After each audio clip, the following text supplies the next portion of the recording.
तो देवियों और सज्जनों, चलिए शुरू करते हैं वो खेल जिसका नाम है कौन बनेगा chartered accountant. Section number 51, calls in advance के ऊपर आप extra dividend, calls in advance पर भी आप डिविडेंड दे सकते हो।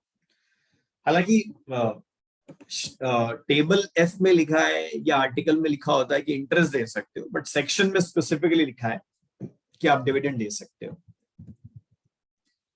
अगर आप शेयर सिक्योर प्रीमियम पर इशू करते हैं तो सिक्योरिटी प्रीमियम अकाउंट में वो अमाउंट क्रेडिट होना चाहिए। एक जनरल प्रॉफिट नहीं है, इसमें से डिविडेंड डिस्ट्रीब्यूट नहीं हो सकता है, मगर fully paid bonus shares issue कर सकते हो, partly paid bonus share issue नहीं कर सकते। प्रिलिमिनरी एक्सपेंसेस को राइट ऑफ करने में यूज कर सकते हो। पब्लिक इशू एक्सपेंसेस चाहे वो शेयर के हो या डिवेंचर के हो, उनको राइट ऑफ कर सकते हो। रिडम्पशन ऑफ प्रेफरेंस शेयर और डिवेंचर के समय पर जो प्रीमियम पेबल होती है उसके लिए यूज कर सकते हो। और purchase of its own shares और other securities, that is buyback of securities के पर्पज से भी आप इसको यूज कर सकते हो। राइट, तो ये सारी चीजें हैं। अब इसके बाद में हम देखते हैं नेक्स्ट, एक कंपनी अपने शेयर डिस्काउंट पे इशू नहीं कर सकती है। अगर डिस्काउंट पे शेयर इशू किए तो वो वॉइड हो जाएगा। हालांकि अगर आरबीआई की बताई हुई किसी डेट रीस्ट्रक्चरिंग स्कीम में क्रेडिटर्स को शेयर देने और वो डिस्काउंट पर दे दिए जाए तो दैट इज वैलिड, उसमें कोई प्रॉब्लम वाली बात नहीं है, दैट इज एक्सेप्टेबल।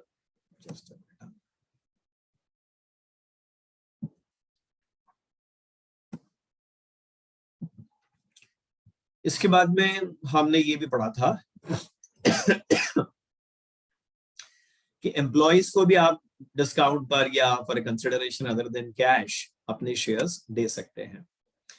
अब यहां पर ये है कि अगर आप यानी कि स्वेट इक्विटी शेयर की अगर हम बात करें, जो कि सेक्शन 54 में हम कवर करेंगे, स्वेट इक्विटी शेयर्स को लेकर के रूल ये है कि स्वेट इक्विटी शेयर आप एम्प्लॉय को दे सकते हो। एम्प्लॉय वो जो कंपनी का परमानेंट एम्प्लॉय हो, चाहे वो इंडिया के अंदर काम करे या इंडिया के बाहर। उसके बाद में डायरेक्टर्स ऑफ द कंपनी भी इस एम्प्लॉय की डेफिनेशन में इंक्लूड होंगे, चाहे वो पार्ट टाइम डायरेक्टर हो या होल टाइम हो। Employee or director as defined in subclause A or B above of a subsidiary in India or outside India or of a holding company of the company. अपनी subsidiary के employees को भी हम employ मानेंगे इस section के purpose से sweat equity share देने के लिए, और अपनी होल्डिंग कंपनी के एम्प्लॉयज को भी एम्प्लॉय की तरह ही काउंट किया जाएगा, उनको भी हम स्वेट इक्विटी शेयर दे सकते हैं। स्वेट इक्विटी शेयर एम्प्लॉय को क्यों दिए जाते हैं? क्योंकि उसने कोई वैल्यूडेशन हमको दिया है, चाहे ये वैलिडेशन हिस्टोरिकल हो, चाहे ये वैलिडेशन एंटीसिपेटेड हो। इस तरह का वैलिडेशन हो, कोई नो हाउ उसने हमको दिया हो, या फिर कोई भी इंटेलेक्चुअल प्रॉपर्टी राइट उसकी वजह से हमारे पास में आया हो, और उसकी सैलरी इतनी सफिशिएंट नहीं है कि जो इस नॉलेज को कवर कर सके, इसके लिए हम उसको एक्स्ट्रा रेम्यूनरेशन दे रहे हैं, and that is sweat equity share. अब आपको स्वेट इक्विटी शेयर जब भी देना है तो उसके लिए स्पेशल रेजोल्यूशन पास करना पड़ता है, और एक बार स्पेशल रेजोल्यूशन पास कर लिया तो विद इन 12 मंथ्स आपको स्वेट इक्विटी शेयर देने होते हैं। 12 मंथ्स में अगर आप स्वेट इक्विटी शेयर ना दे पाए, इन दैट केस आपको फिर एक नया रेजोल्यूशन पास करना पड़ेगा। तो सर ऐसे तो क्या हम कंपनी के 100% शेयर स्वेट इक्विटी के फॉर्म में बांट दें? नहीं, ऐसा नहीं हो सकता है। आप किसी कंपनी के स्वेट इक्विटी शेयर अगर दे रहे हैं तो ज्यादा से ज्यादा कितने होंगे? वो existing paid up equity share capital के 15% इन अ ईयर, और 5 crore rupees whichever is higher. किसी एक साल में ज्यादा से ज्यादा 15% paid up equity share capital का एग्जिस्टिंग का, या फिर 5 करोड़, दोनों में से भी जो भी ज्यादा है, उससे ज्यादा के स्वेट इक्विटी शेयर आप नहीं दे सकते। तो सर हम हर साल 15% देते हुए बहुत सारे दे दे तो नहीं, सब मिला के स्वेट इक्विटी शेयर कंपनी की पेड अप कैपिटल के 25% से ज्यादा नहीं हो सकते। हालांकि स्टार्टअप्स के लिए यहाँ पर एक एग्जाम्पशन दिया गया है। स्टार्टअप कंपनी जिसके पास department of promotion of industrial and internal trade की जब हम बात करते हैं, डीपीआईआईटी के पास में रजिस्टर अगर कोई स्टार्टअप है और वो स्टार्टअप को 10 साल तक ये छूट है कि वो 50% तक भी स्वेट इक्विटी शेयर इशू कर सकते हैं। एक बार जो आप स्वेट इक्विटी शेयर इशू करेंगे उनके ऊपर 3 साल का लॉक इन पीरियड होगा, यानी एम्प्लॉय उन शेयर्स को 3 साल तक नहीं बेच सकता। स्वेट इक्विटी शेयर का वैल्यूएशन रजिस्टर्ड वैल्यूअर से करवाना पड़ेगा और बदले में जो इंटेलेक्चुअल प्रॉपर्टी राइट आपको मिले हैं उसका वैल्यूएशन भी रजिस्टर्ड वैल्यूअर से कराना पड़ेगा, यानी मुझसे, माई सेल्फ तरुण महाजन। आपको मुझसे स्वेट इक्विटी शेयर भी वैल्यू कराने पड़ेंगे और आपको मुझसे इंटेलेक्चुअल प्रॉपर्टी राइट भी वैल्यू करवाना पड़ेगा। सर इसकी अकाउंटिंग एंट्री कैसे करेंगे? बहुत सिंपल है यार। अगर हिस्टोरिकल कंट्रीब्यूशन के लिए आपने स्वेट इक्विटी शेयर दिए तो सीधे रेम्यूनरेशन सैलरी में डेबिट हो जाएंगे वो, और क्रेडिट हो जाएगी paid up equity share capital. लेकिन फ्यूचर बेनिफिट्स के लिए अगर स्वेट इक्विटी शेयर दिए हैं तो फिर डेबिट होगा इंटेलेक्चुअल प्रॉपर्टी राइट यानी कि इंटेंजिबल एसेट, और क्रेडिट होगी equity share capital. Board of directors की रिपोर्ट में जिस साल ये स्वेट इक्विटी शेयर दिए जाएं उसको डिस्क्लोज करना पड़ेगा। एक रजिस्टर भी मेंटेन करना पड़ेगा स्वेट इक्विटी शेयर्स के लिए। हमने ऑलरेडी पढ़ लिया है कि स्वेट इक्विटी शेयर्स के लिए स्पेशल रेजोल्यूशन पास करना पड़ता है। जो शेयर आप स्वेट इक्विटी में दे रहे हैं उस तरह के शेयर आपने पहले इशू किए हों, ये कंपलसरी है। रेजोल्यूशन ब्लैंक पास नहीं होगा, उसमें आपको सारी इंफॉर्मेशन शेयर होल्डर को देनी पड़ेगी। लिस्टेड कंपनी को इस बारे में सेबी रेगुलेशंस फॉलो करने पड़ेंगे और अनलिस्टेड कंपनी को prescribed rules. Sweat equity share शिल रैंक एट पार, मतलब ऐसा नहीं है कि आपने इंटेलेक्चुअल प्रॉपर्टी राइट के बदले शेयर दिए हैं तो वो कुछ हल्के बदले शेयर माने जाए, बिल्कुल भी नहीं है। उन शेयर्स को भी उतना ही वैल्यूएबल, उतना ही इंपॉर्टेंट माना जाएगा जितना कि कोई दूसरे इक्विटी शेयर्स को माना जाता है। फिर बात आती है issue and redemption of preference shares के बारे में। कंपनी जो है सिर्फ रिडीमेबल प्रेफरेंस शेयर इशू कर सकती है जिनका रिडम्पशन पीरियड मैक्सिमम 20 साल होना चाहिए, पर इंफ्रास्ट्रक्चर प्रोजेक्ट की फंडिंग के लिए मैक्सिमम 30 साल तक के भी आप इशू कर सकते हैं। पर ऐसे केस में 21st ईयर से 30th ईयर तक पार्शियल रिडम्पशन उनका चलते रहना चाहिए। जब प्रेफरेंस शेयर हटेंगे तो बदले में कुछ तो देना पड़ेगा, तो या तो आउट ऑफ फ्री रिजर्व करके CRR बना दीजिए या out of proceeds of a fresh issue भी आप ये शेयर्स रिडीम कर सकते हैं। प्रेफरेंस शेयर्स जो हैं सिर्फ फुल्ली पेड अप होने पर ही रिडीम किए जा सकते हैं, पार्टली पेड अप को रिडीम नहीं कर सकते। उसके बाद में अगर आपने फ्री रिजर्व से प्रेफरेंस शेयर रिडीम करें तो CRR बनाना पड़ेगा। 100 वाला प्रेफरेंस शेयर अगर 120 रुपए में रिडीम कराए तो आपको सिर्फ 100 रुपए का ही CRR बनाना पड़ेगा, और प्रेफरेंस शेयर के रिडम्पशन पर अगर आपने कोई प्रीमियम दिए तो उस प्रीमियम को आप प्रॉफिट एंड लॉस अकाउंट में से राइट ऑफ कर सकते हैं। हालांकि जिन कंपनियों के ऊपर इंडेस के प्रोविजन लगते हैं उनमें इस प्रीमियम का ट्रीटमेंट अलग तरह से होगा, जैसा कि इंडेस में बताया है। फिर इसके बाद में अगर प्रेफरेंस शेयर के रिडम्पशन पे कंपनी के पास देने लायक पैसे नहीं है तो 3/4 ऑफ द प्रेफरेंस शेयर्स की अप्रूवल लेकर के और साथ में ट्रिब्यूनल से परमिशन लेकर के कंपनी इनको बदले में नए प्रेफरेंस शेयर इशू कर सकती है। पुराने लो और नए दे दो रादर देन की कैश देने के। ऐसे शेयर्स को हम अनरिडीम्ड प्रेफरेंस शेयर कहते हैं। मान लो 3/4 छोड़ो 80% की कंसेंट आपको मिल गई, पर जो डिसेंटिंग है उनका पैसा तो आपको तुरंत वापस करना पड़ेगा। कैपिटल रिडम्पशन रिजर्व का सिर्फ एक ही यूज हो सकता है and that is issue off fully paid bonus shares. Free reserves क्या होते हैं? फ्री रिजर्व वो जिनमें से डिविडेंड फ्रीली डिस्ट्रीब्यूट किया जा सके, इसमें किसी भी तरह का अनरियलाइज्ड गेन और OCI अदर कॉम्प्रिहेंसिव इनकम वाली आइटम्स इंक्लूड नहीं होगी। अब ये बड़ी आयरनी है कि फ्री रिजर्व्स के डेफिनेशन में वो P&L का सरप्लस लिखना भूल गए, तो प्रैक्टिकली कई लोग अपने मन से अज्यूम कर लेते हैं कि P&L का सरप्लस भी फ्री रिजर्व का हिस्सा होगा। शेयर का ट्रांसफर कैसे हो या डेथ होने पर ट्रांसमिशन कैसे हो? सबसे पहले एक प्रॉपर फॉर्मेट में शेयर ट्रांसफर फॉर्म फिलअप करिए, उसके ऊपर 0.5% का स्टैंप चिपकाइए, उस फॉर्म के ऊपर डेट डालिए, उसके ऊपर ट्रांसफरर और ट्रांसफरी के साइन करवाइए, उसके ऊपर बायर यानी कि ट्रांसफरी का नेम, एड्रेस, ऑक्यूपेशन लिखिए। उसके बाद में इसको कंपनी के पास डिलीवर कर दीजिए within a period of 60 days from the date mentioned on the transfer deed. साथ में अटैच कर दीजिए शेयर सर्टिफिकेट। सर वो आया नहीं, अभी तो अलॉटमेंट लेटर ही आया है। ठीक है, अलॉटमेंट लेटर लगा दो। सर मुझसे ट्रांसफर फॉर्म गुम हो गया, मैं क्या करूं? अब रो और इंडेमनिटी बॉन्ड भरो, और इंडेमनिटी बॉन्ड भर के कंपनी शायद आपकी बात मान ले और बिना ट्रांसफर फॉर्म के भी शेयर ट्रांसफर कर दे। पार्टली पेड शेयर ट्रांसफर करने की एप्लीकेशन अगर ट्रांसफरर अकेले ने लगाई है तो फिर कंपनी ऐसे केस में ट्रांसफरी को एक शो कॉज नोटिस देगी कि आप 2 हफ्ते में जवाब दीजिए कि क्या हम आपके नाम ये शेयर ट्रांसफर कर दें। पॉजिटिव रिप्लाई आया तो कर देंगे, नेगेटिव रिप्लाई आया तो नहीं करेंगे। कोई रिप्लाई नहीं आया तब भी ये शेयर ट्रांसफर नहीं किए जाएंगे। अगर मेमोरेंडम के सब्सक्राइबर्स को 2 महीने में शेयर सर्टिफिकेट मिलना चाहिए, अलॉटमेंट में 2 महीने में शेयर सर्टिफिकेट मिलना चाहिए, ट्रांसफर ट्रांसमिशन में 1 महीने में, और डिबेंचर सर्टिफिकेट चाहे अलॉटमेंट हो चाहे जो भी हो 6 मंथ्स के अंदर दे दिया जाना चाहिए। आजकल डीमैट का चलन है तो शेयर सर्टिफिकेट देना ही नहीं होता है, बस डिपॉजिटरी को तुरंत बता दो कि हमने किसको कितने शेयर या डिबेंचर अलाउ किए हैं, तो अकॉर्डिंगली ये ट्रांसफर हो जाता है। 56 नोट्स में नहीं है, मैंने दे दिया होगा आपको अलग से अगर आपके नोट्स में नहीं था तो। In case of death of security holder his legal representative can sign. Shareholder मर गया तो फिर साइन कैसे होंगे? वो नहीं साइन करेगा, ट्रांसफर की हैसियत से उसका लीगल रिप्रेजेंटेटिव साइन करेगा।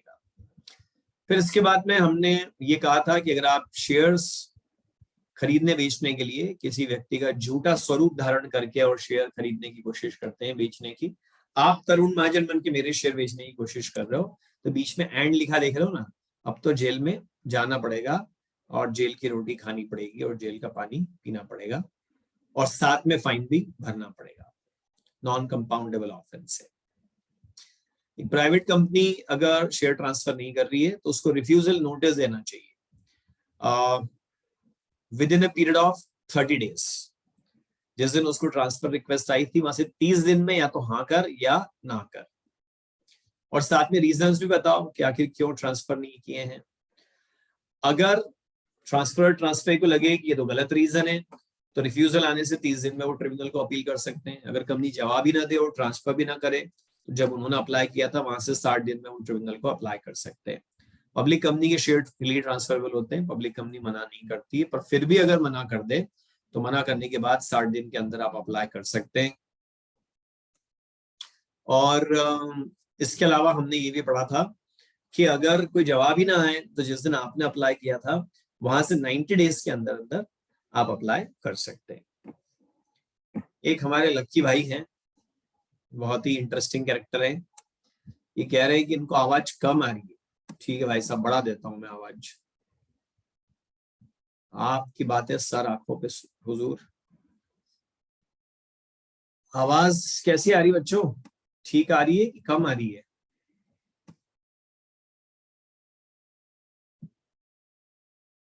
ठीक है, परफेक्ट है, सही है।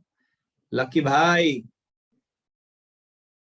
थोड़ा अपनी तरफ से वॉल्यूम बढ़ा लीजिए आप, तो जरा अच्छा काम हो जाएगा।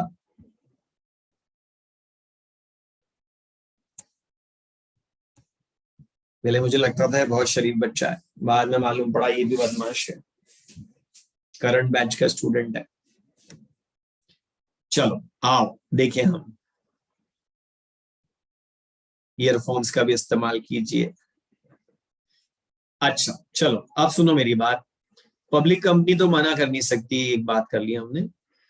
अब क्या हो गया कि सर वो मेरे ट्रांसफर नहीं कर रहे, ट्रिब्यूनल को मैंने अपील कर दिया, ट्रिब्यूनल या तो अपील डिसमिस कर दे कि पता नहीं कहां से आ गया मुंह उठा के, या अपील एक्सेप्ट करके कंपनी को ऑर्डर करे कि 10 दिन के अंदर इनका शेयर ट्रांसफर करके दो, या रजिस्टर ऑफ मेंबर में जो लफड़ा हो रखा है उसका रेक्टिफिकेशन कर दो। और ट्रिब्यूनल के ऑर्डर का कॉन्ट्रावेंशन कर दिया तो बीच में एंड लगाया, फिर डंडे पड़ेंगे, मतलब जेल जाना पड़ेगा और फाइन भी भरना पड़ेगा। सर ये रेक्टिफिकेशन ऑफ रजिस्टर का क्या मतलब है? भाई साहब वो सेक्शन 59 है, किसी का नाम गलती से रजिस्टर ऑफ मेंबर में जोड़ लो, जबरदस्ती मान तू मेरा मेंबर कर दो, या बिना सफिशिएंट कॉज के किसी का नाम रजिस्टर ऑफ मेंबर से हटा दो, या फिर किसी का नाम हटाने या जोड़ने में अननेसेसरी डिले करो, तो जो अग्रीव्ड पर्सन है या कंपनी का कोई भी मेंबर या कंपनी खुद ट्रिब्यूनल को अपील कर सकती है या किसी कॉम्पिटेंट कोर्ट आउटसाइड इंडिया को अपील कर सकती है for rectification of register. Tribunal या तो अपील डिसमिस कर देगा या 10 दिन के अंदर शेयर ट्रांसफर करने का आदेश देगा या रेक्टिफिकेशन ऑफ रजिस्टर का ऑर्डर करेगा। अगर शेयर ट्रांसफर में सिक्योरिटीज कॉन्ट्रैक्ट रेगुलेशन एक्ट या सेबी एक्ट या कंपनीज एक्ट या किसी दूसरे रेलिवेंट लॉ का कॉन्ट्रावेंशन हो गया है तो फिर ऐसे केस में डिपॉजिटरी या कंपनी या डिपॉजिटरी पार्टिसिपेंट या सिक्योरिटी होल्डर या सेबी जो है वो ट्रिब्यूनल को अपील कर सकते हैं, और ट्रिब्यूनल फिर बोलेगा कि भाई साहब शेयर तो ट्रांसफर कर लिए पर उससे संबंधित नियमों का आपने कॉन्ट्रावेंशन कर दिया, तो उसको जरा ठीक करिए, can you please set right the contravention. तो फिर कॉन्ट्रावेंशन को ठीक करवाने का आदेश दिया जाएगा। ट्रिब्यूनल की बात नहीं सुनोगे तो या तो जेल जाना पड़ेगा या जुर्माना भरना पड़ेगा या दोनों प्रकार से दंडित किए जाओगे। राइट शेयर्स मतलब एक बार आपने किसी कंपनी के शेयर खरीद लिए तो वो कंपनी आपकी बपोती हो गई, पर्सनल प्रॉपर्टी हो गई, कोई नया आदमी इसके अंदर अब आ ही नहीं सकता क्योंकि ये आपकी कंपनी है। पूरे जीवन काल में किसी कंपनी को जब जब भी शेयर्स इश्यू करना हो सबसे पहले अपने एग्जिस्टिंग शेयर होल्डर्स को ऑफर करना कंपलसरी है। जब वो ठुकरा दें तो वो ठुकराए हुए सेकंड हैंड शेयर ठुकराए हुए फिर किसी को दे सकते हो। यही बात को हम कहते हैं कि राइट इशू को ऑफर करना। ठीक है, राइट इशू को ऑफर करने का तरीका क्या होता है कि एग्जिस्टिंग शेयर होल्डर को उनकी एग्जिस्टिंग कैपिटल के प्रोपोर्शन में ये शेयर ऑफर किए जाते हैं। उसके लिए उनको एक नोटिस दिया जाता है और बोलते हैं कि भाई साहब 1000 शेयर आपके पास थे, हम 2000 और ऑफर कर रहे हैं, 15 दिन में जवाब दे दो। कम से कम 15 दिन देने पड़ेंगे, ज्यादा से ज्यादा 30 दिन। जो टाइम लिमिट दी है उसमें उनका जवाब आना चाहिए। अगर जवाब टाइम लिमिट में नहीं आया तो मान लेंगे कि वो शेयर लेने में इंटरेस्टेड ही नहीं है। अच्छा, अब प्राइवेट कंपनी चाहे तो उस 15 दिन की टाइम लिमिट को और छोटा भी कर सकती कि 3 दिन में जवाब दो, नहीं तो ऐसी की तैसी। तो फिर लेकिन उस केस में 90% ऑफ द मेंबर्स की आपको क्या चाहिए होती है, कंसेंट चाहिए होती है, तभी इस टाइम पीरियड को आप कम कर सकते हो। जिस बंदे को आपने राइट दिया है वो खुद शेयर ना लेना चाहे तो वो राइट भी बेच सकता है। कंपनी का आर्टिकल जब तक न रोके तब तक ये राइट ट्रांसफरेबल होगा। जो शेयर होल्डर्स ने लेने से मना कर दिए, कंपनी का बोर्ड ऑफ डायरेक्टर्स जो भी कंपनी के बेस्ट इंटरेस्ट में समझे उस तरह से इन शेयर्स को डिस्पोज कर सकता है। नया पब्लिक इश्यू ले आए, प्राइवेट प्लेसमेंट कर दे, कुछ न करे, what ever they feel good. Sir मुझे राइट इश्यू अवॉइड करना है, कुछ और करना पड़ेगा, तो भाई साहब उसके लिए एक स्पेशल रेजोल्यूशन पास कर लो। हालांकि प्राइवेट कंपनी में ऑर्डर रेजोल्यूशन से भी काम हो जाएगा। फिर आप ईसॉप दे सकते हो, ईसॉप दोगे तो फिर नए लोग भी आएंगे। ये सेक्शन इसीलिए बनाई है कि भाई नए लोग आएंगे तो वो भी वोट डालेंगे तो एग्जिस्टिंग ओनर का कंट्रोल डाइल्यूट हो जाएगा, उसी के कंट्रोल के लिए सेक्शन है। तो सर फिर नए लोग कैसे आने दे रहे हो आप? भाई साहब उसी के लिए तो हमने पुराने लोगों की मीटिंग में रेजोल्यूशन पास करा। फिर आप रेजोल्यूशन अगर पास कर सकते हो तो रजिस्टर्ड वैल्यूअर से रिपोर्ट लेकर के आप इन शेयर्स का प्राइवेट प्लेसमेंट कर सकते हो, पब्लिक इशू भी आप ला सकते हो।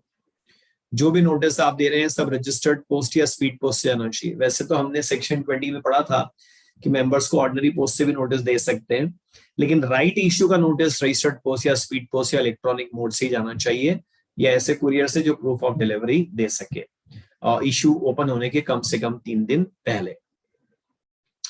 कन्वर्टेबल डिवेंचर्स और लोन के कन्वर्जन के समय ये सेक्शन एप्लीकेबल नहीं है, लेकिन जब कन्वर्टेबल डिवेंचर इशू किए जा रहे हो उस समय पर आपने पहले स्पेशल रेजोल्यूशन पास किया हो।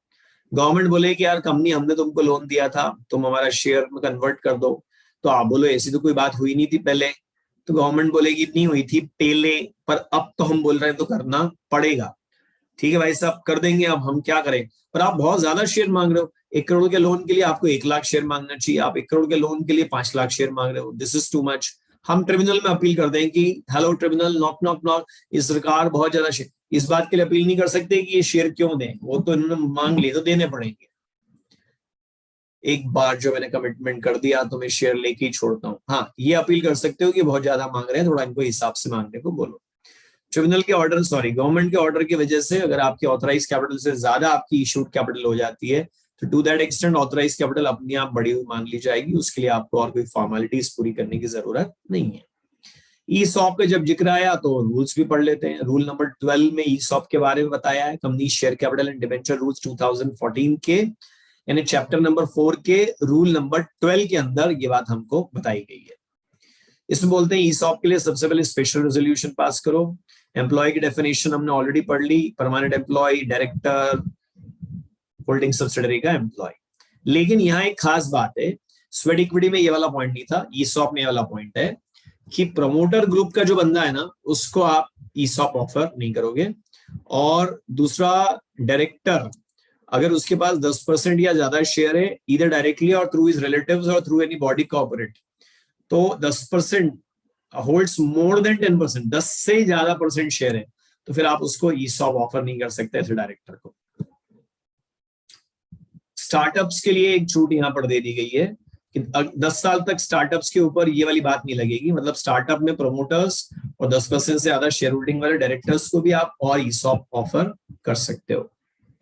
हाँ, इसमें एक चेंज और भी बिल्कुल सही कहा अपेक्षा आपने कि इसमें डायरेक्टर के अंदर होल्डिंग सब्सिडरी कंपनी नहीं, हाँ वो हाँ उसका एम्प्लॉय है, लेकिन नहीं बेटा एक second, an employee is defined in clause A और B of subsidiary in India और आउटसाइड इंडिया। तो ये वाला है ना बेटा पॉइंट कि जो भी आपका एम्प्लॉय है या जो डायरेक्टर है वो सब्सिडरी इन इंडिया और आउटसाइड इंडिया और holding company of the company, इसमें है बेटा ये। चलो अब इसके बाद में आपको बोला गया है कि कितने भाव पे शेयर दें ईसॉप में, ये कंपनी को डिसाइड कर सकती है। पार दो, प्रीमियम दो, डिस्काउंट दो, व्हाटएवर यू वांट आप दे सकते हो, वैसे पार ही दिया जाता है। जिस दिन आप ईसॉप दें उसका मतलब है कि now they have right to buy share, तो राइट टू बाय उनके पास कम से कम 1 साल की नौकरी और कर लेने के बाद ही आना चाहिए। जरा मुझे 2 मिनट का टाइम दीजिए please, I will be back in 2 minutes.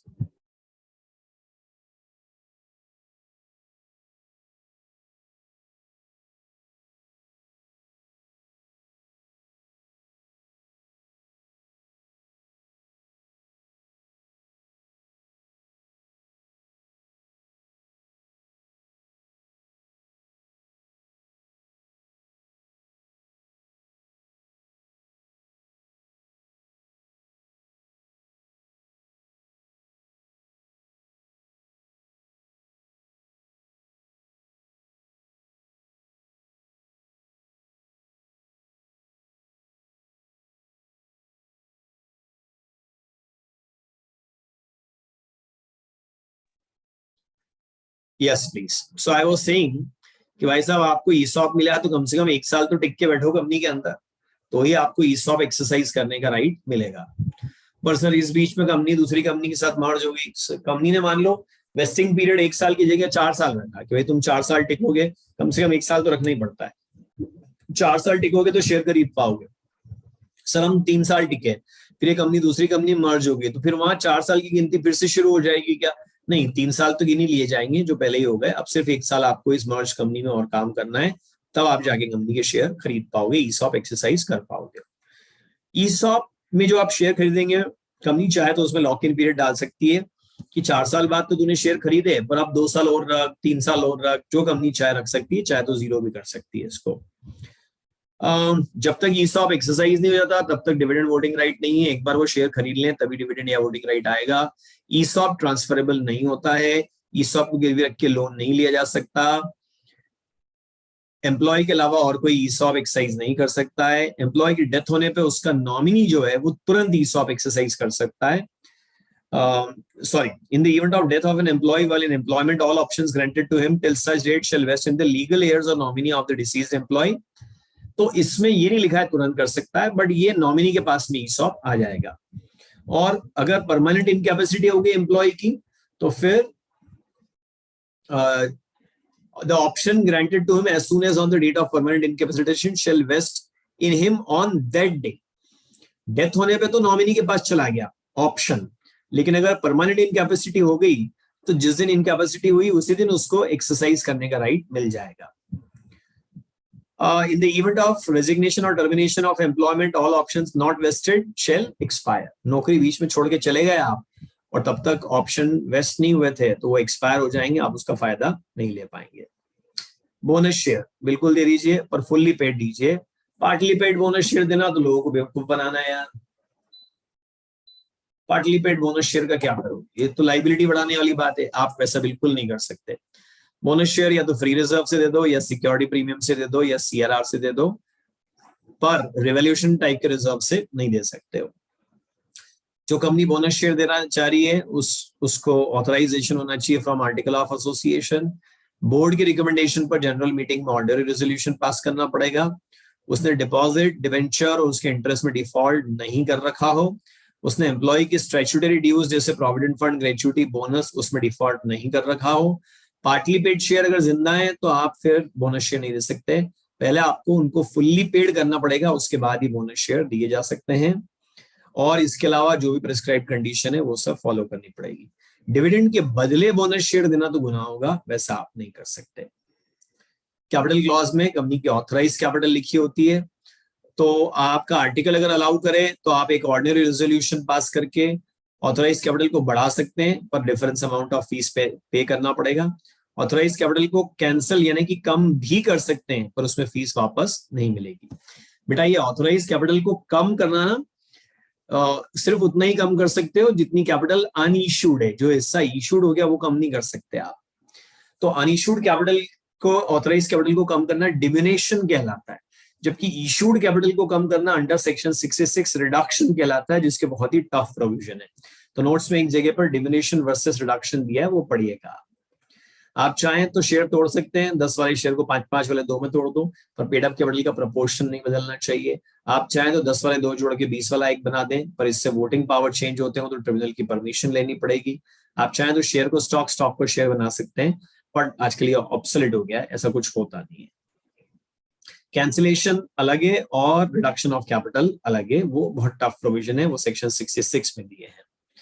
ROC को नोटिस देना है, ऐसा सेक्शन 64 में बताया है। लो 66 तो आ ही गया। नहीं बेटा ऐसा नहीं, कुछ पार्टली पेड है, कुछ फुल्ली पेड है, तो पहले या तो जो पार्टली पेड है आप उनको फुल्ली पेड करवाइए, उसके बाद बोनस दीजिए। यू कांट डू इनजस्टिस की कुछ लोगों को बोनस दे दिया और कुछ को नहीं दिया, you can't do that. Reduction of capital, reduction of capital का मतलब क्या है कि जो शेयर आपने इश्यू कर दिए थे ना, उनको अब आप कम कर दे रहे हो। यार ये तो बड़ा मतलब एक तरह से बायबैक जैसा है। ये प्रोविजन तो तब भी था उस जमाने में जब बायबैक नहीं होता था। तो बायबैक में किसी की परमिशन नहीं लगती है, पर यहाँ पे आपको किसकी परमिशन लेनी पड़ेगी? ट्रिब्यूनल की परमिशन लेनी पड़ेगी for the purpose of reduction of capital. Special resolution भी पास करना पड़ेगा, वो तो फिर बायबैक में भी करना पड़ता है। फिर आप क्या कर सकते हो कि जो कंपनी की अनपेड अनकॉल्ड कैपिटल है उसको कैंसिल कर सकते हो, ये नायाब चीज है। पेड अप कैपिटल को कैंसिल कर सकते हो लॉसेस वगैरह राइट ऑफ करने के लिए, पे ऑफ कर सकते हो, दिस इज लाइक बायबैक, जैसे उसमें पैसा वापस जाता है इसमें भी जाएगा। पर अगर कंपनी डिपॉजिट रीपेमेंट में डिफॉल्टर है तो इस सेक्शन की फैसिलिटी यूज नहीं कर सकती है।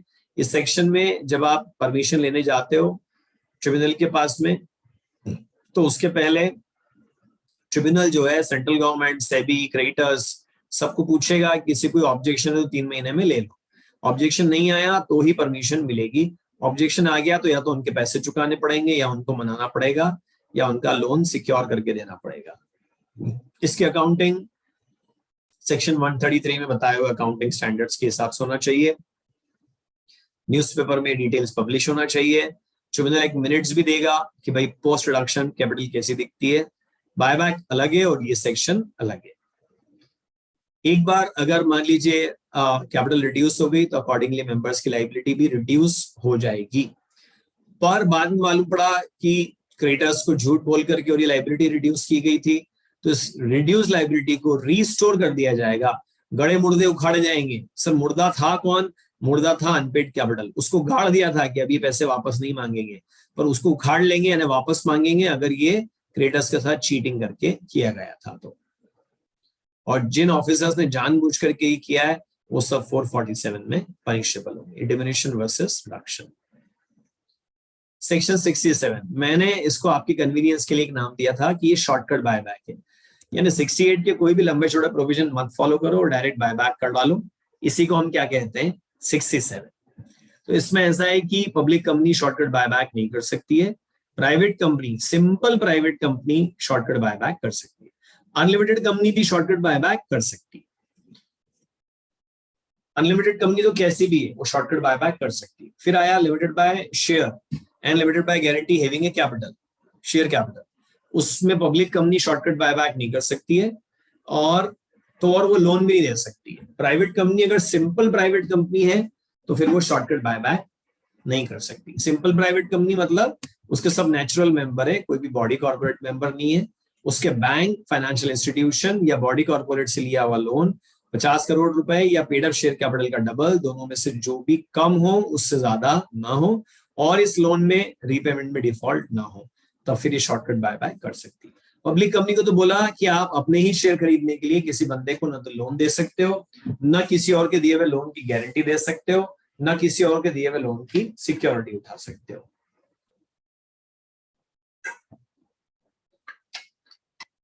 इस रूल और तो और आप अपनी होल्डिंग कंपनी के शेयर खरीदने के लिए भी लोन गारंटी या सिक्योरिटी नहीं दे सकते, पर लोन देने की छूट है अगर आप एक बैंकिंग कंपनी और ऑर्डिनरी कोर्स में लोन दे रहे हो। अगर ये पैसा आपने ट्रस्टीज को दिया है और उससे फिर ये एम्प्लॉयज के बेनिफिट के लिए शेयर खरीदने वाले हैं, जैसे ईसॉप स्कीम के लिए, पर उसके लिए स्पेशल रेजोल्यूशन पास करना जरूरी है। या फिर अगर आप ये लोन सीधे एम्प्लॉय को दे रहे हो, बशर्ते ये लोन उसकी 6 महीने की सैलरी से ज्यादा अमाउंट का ना हो, और एम्प्लॉय जो है वो डायरेक्टर या की मैनेजरियल पर्सन नहीं होना चाहिए, उसके अलावा कोई बंदा होना चाहिए। और ये शेयर सिर्फ फुल्ली पेड अप शेयर के लिए लोन दिया जाना चाहिए, पार्टली पेड अप शेयर के लिए नहीं दिया जाना चाहिए। फिर चाहे लोन खुद के शेयर खरीदने के लिए हो या अपनी होल्डिंग कंपनी के शेयर खरीदने के लिए हो, ऐसा लोन फिर पब्लिक कंपनी दे सकती है। फिर आता है बायबैक। बायबैक या तो आउट ऑफ फ्री रिजर्व कर लो या आउट ऑफ सिक्योरिटी प्रीमियम, इन दो में से किसी में करा तो सीआरआर बनाना पड़ेगा, या out of proceeds of a fresh issue कर लो। Out of proceeds of a fresh issue करोगे तो सेम टाइप ऑफ शेयर से नहीं कर सकते हो, different type of share issue करके आप कर सकते हो। बायबैक करने की कंडीशंस क्या है? It should be authorised by article of association. अगर paid up equity capital plus free reserve के 10% तक का बायबैक करना है तो बोर्ड ऑफ डायरेक्टर्स की मीटिंग में रेजोल्यूशन पास करके ये काम आप कर सकते हो। उससे ज्यादा बायबैक करना है तो फिर आपको शेयर होल्डर्स की मीटिंग में स्पेशल रेजोल्यूशन पास करना पड़ेगा। इसमें भी कंडीशन ये है कि maximum buyback paid up capital plus free reserves के 25% से ज्यादा नहीं होना चाहिए। हालांकि इक्विटी शेयर का बायबैक है तो paid up equity share capital के 25% से ज्यादा नहीं होना चाहिए। बायबैक के बाद डेट इक्विटी रेशियो 2:1 से ज्यादा ना हो। तो सर उसका क्या मीनिंग है? उसका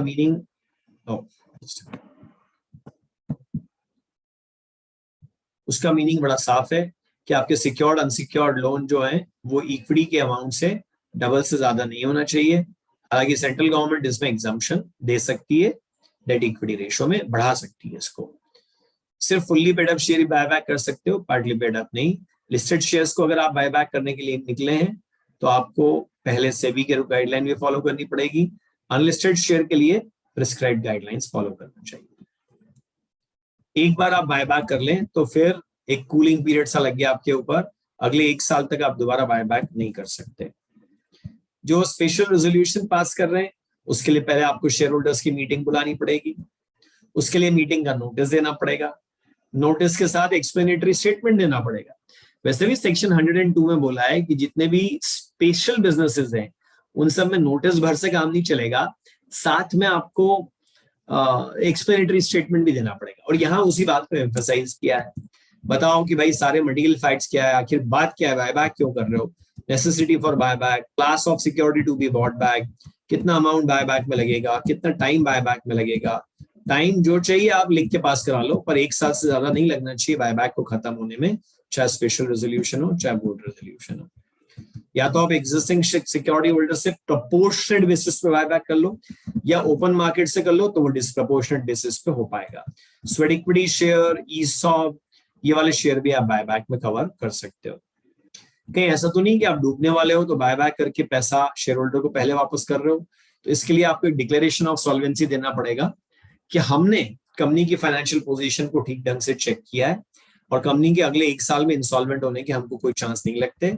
2 डायरेक्टर से ये बात साइन कराओ और उनमें से एक एमडी होना चाहिए अगर कंपनी में एमडी की पोस्ट है तो, और आरओसी के पास फाइल करो, लिस्टेड कंपनी है तो सेबी के पास भी फाइल करो। अब देखो ना बेटा, आपको कितने सारे वैल्यू पॉइंट्स इसके अंदर याद करने हैं, सिंपल सी बात देखो क्या क्या। एक तो डिक्लेरेशन ऑफ सॉल्वेंसी, एक वैल्यू पॉइंट तो ये हो गया। रजिस्ट्रार एंड सेबी, लिस्टेड है तो सेबी, नहीं तो रजिस्ट्रार ओनली, लिस्टेड है तो सेबी रजिस्ट्रार बोर्ड, दूसरा वैल्यू पॉइंट ये हो गया। तीसरा वैल्यू पॉइंट 2 डायरेक्टर साइन करेंगे। चौथा वैल्यू पॉइंट उनमें से एक एमडी होना चाहिए अगर एमडी है तो। 5वां वैल्यू पॉइंट हमने फुल इंक्वायरी करी है और अगले 1 साल में कंपनी के इंसॉल्वेंट होने के कोई चांसेस नहीं है। तो 5 वैल्यू पॉइंट इसमें निकल के आ रहे हैं बेटा, बस यही तो आपको याद करना है, और क्या करना है, पूरी लैंग्वेज तो याद करना नहीं। डिक्लेरेशन ऑफ सॉल्वेंसी देंगे कि कंपनी अगले 1 साल में इंसॉल्वेंट नहीं होगी, हमने फुल इंक्वायरी करी है, 2 डायरेक्टर साइन करेंगे, हालांकि इनमें से एक एमडी होगा अगर है तो, और सेबी या आरओसी या दोनों के पास फाइल करेंगे। हाँ, बहुत बार पढ़ लिया तो याद हो गया। Exactly, this is how it happens. तो बस ऐसे करके याद होता है। याद करने का तरीका यही, मेहनत करनी पड़ती है, कोई शॉर्टकट नहीं है। बायबैक करने के बाद फिजिकल सिक्योरिटी 7 दिन में डिस्ट्रॉय कर दो, बुक्स ऑफ अकाउंट्स में भी जनरल एंट्री पास करके कैंसिल कर दो। अगले 6 महीने तक सेम टाइप ऑफ शेयर आप इशू नहीं कर सकते हो कि आज बायबैक करा अगले महीने फिर इशू ले आए, नहीं भाई ऐसा मत करो। पर इन 6 महीनों में भी आप बोनस शेयर तो दे सकते हो, वारंट का कन्वर्जन कर सकते हो, स्टॉक ऑप्शन में शेयर दे सकते हो, स्वेट इक्विटी वाले शेयर दे सकते हो, प्रेफरेंस शेयर का कन्वर्जन कर सकते हो, डिवेंचर का कन्वर्जन कर सकते हो with in these 6 months also. ROC के पास एक बायबैक का आप खुद के लिए एक बायबैक का रजिस्टर बनाना पड़ेगा, और आरओसी के पास और अगर लिस्टेड है तो साथ में सेबी के पास एक रिटर्न फाइल करना पड़ेगा। पनिशमेंट का सेक्शन हर बार की तरह यहाँ पर भी है। फिर इसके बाद में इस सेक्शन के पर्पज से फ्री रिजर्व के अंदर सिक्योरिटी प्रीमियम शामिल। आप देखो ना क्या कह रहे हैं, free reserve include security premium, true false, true for the purpose of section 68 only. अब जितना अमाउंट आपने फ्री रिजर्व से बायबैक करा है, 100 वाला शेयर 150 में भी बायबैक करा है, तो 100 रुपए आपको सीआरआर में ट्रांसफर करना पड़ेगा।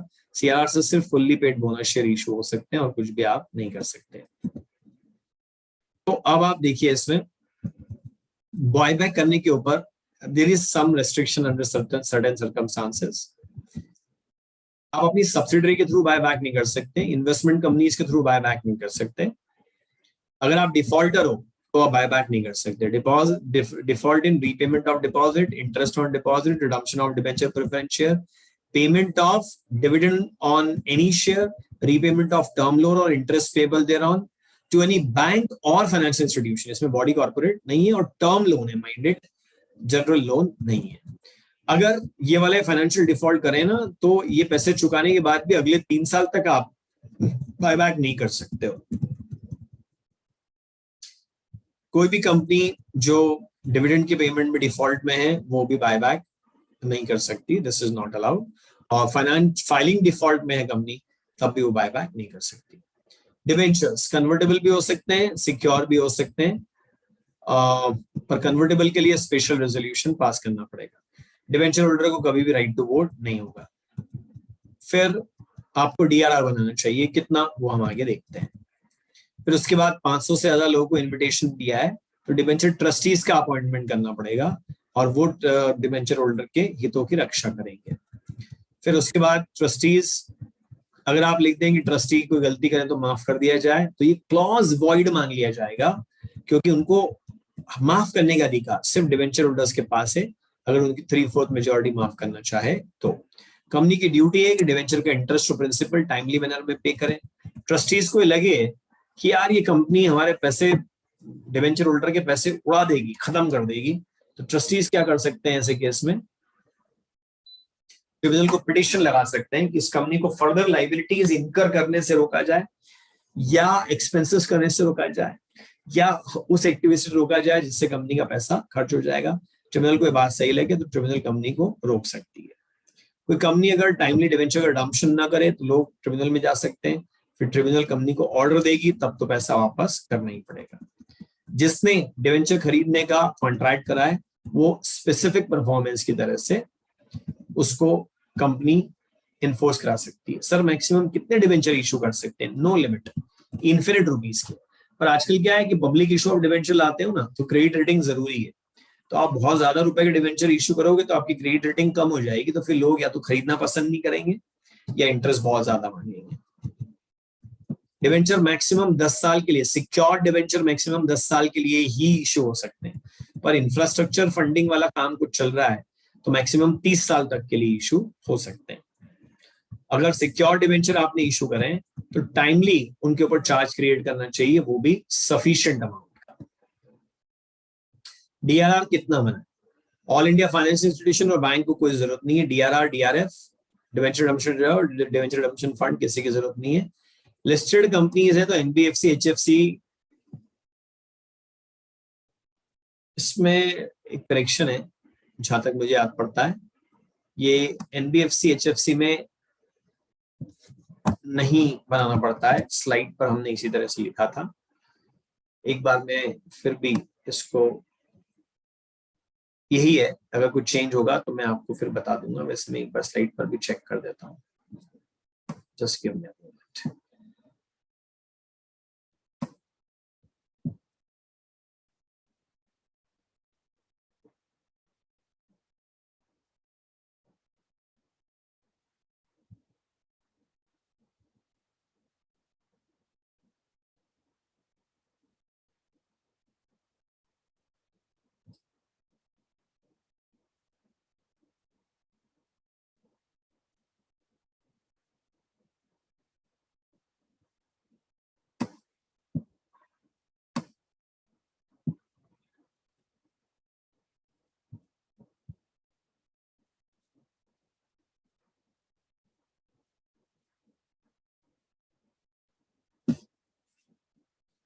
हाँ बराबर है, एनबीएफसी एचएफसी में डैश है।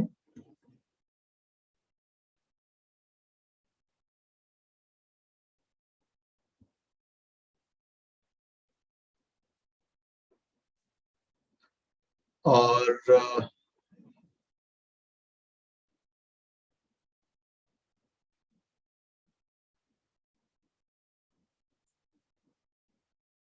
अच्छा अच्छा, ओके, नहीं ठीक है, दिस इज करेक्ट। लिस्टेड में सभी के लिए 15% है। दिस इज करेक्ट है, आई एम सॉरी, इसमें कोई करेक्शन की जरूरत नहीं है, this is already correct.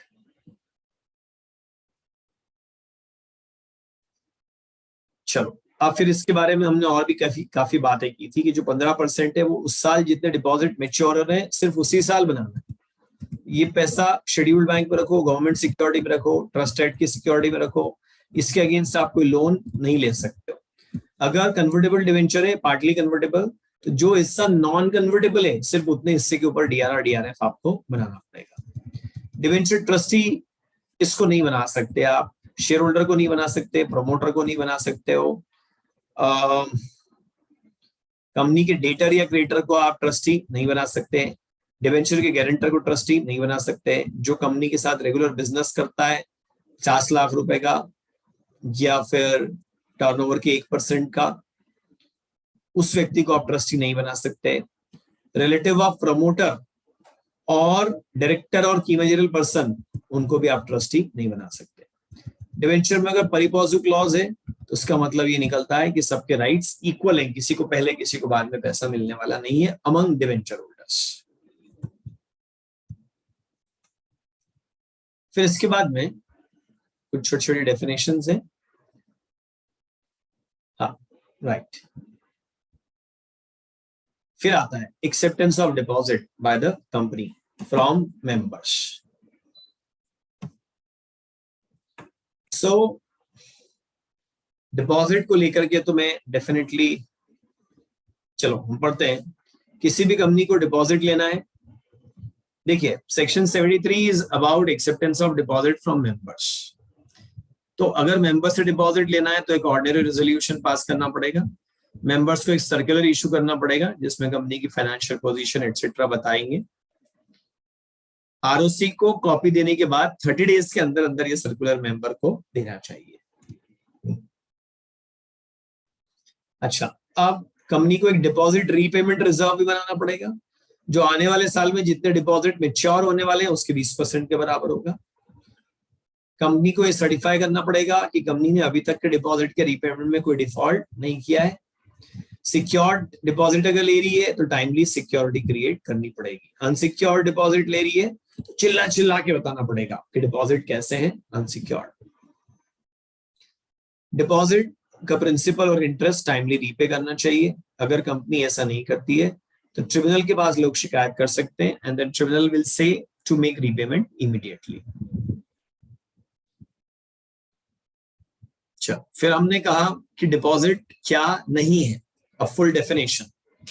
Government से लिया हुआ पैसा डिपॉजिट नहीं है, फॉरेन एंटिटीज से लिया हुआ पैसा डिपॉजिट नहीं है, बैंक वाला डिपॉजिट नहीं है, पब्लिक फाइनेंशियल इंस्टीट्यूशन वाला डिपॉजिट नहीं है, commercial paper is not a deposit, other company से लिया हुआ लोन डिपॉजिट नहीं है, application money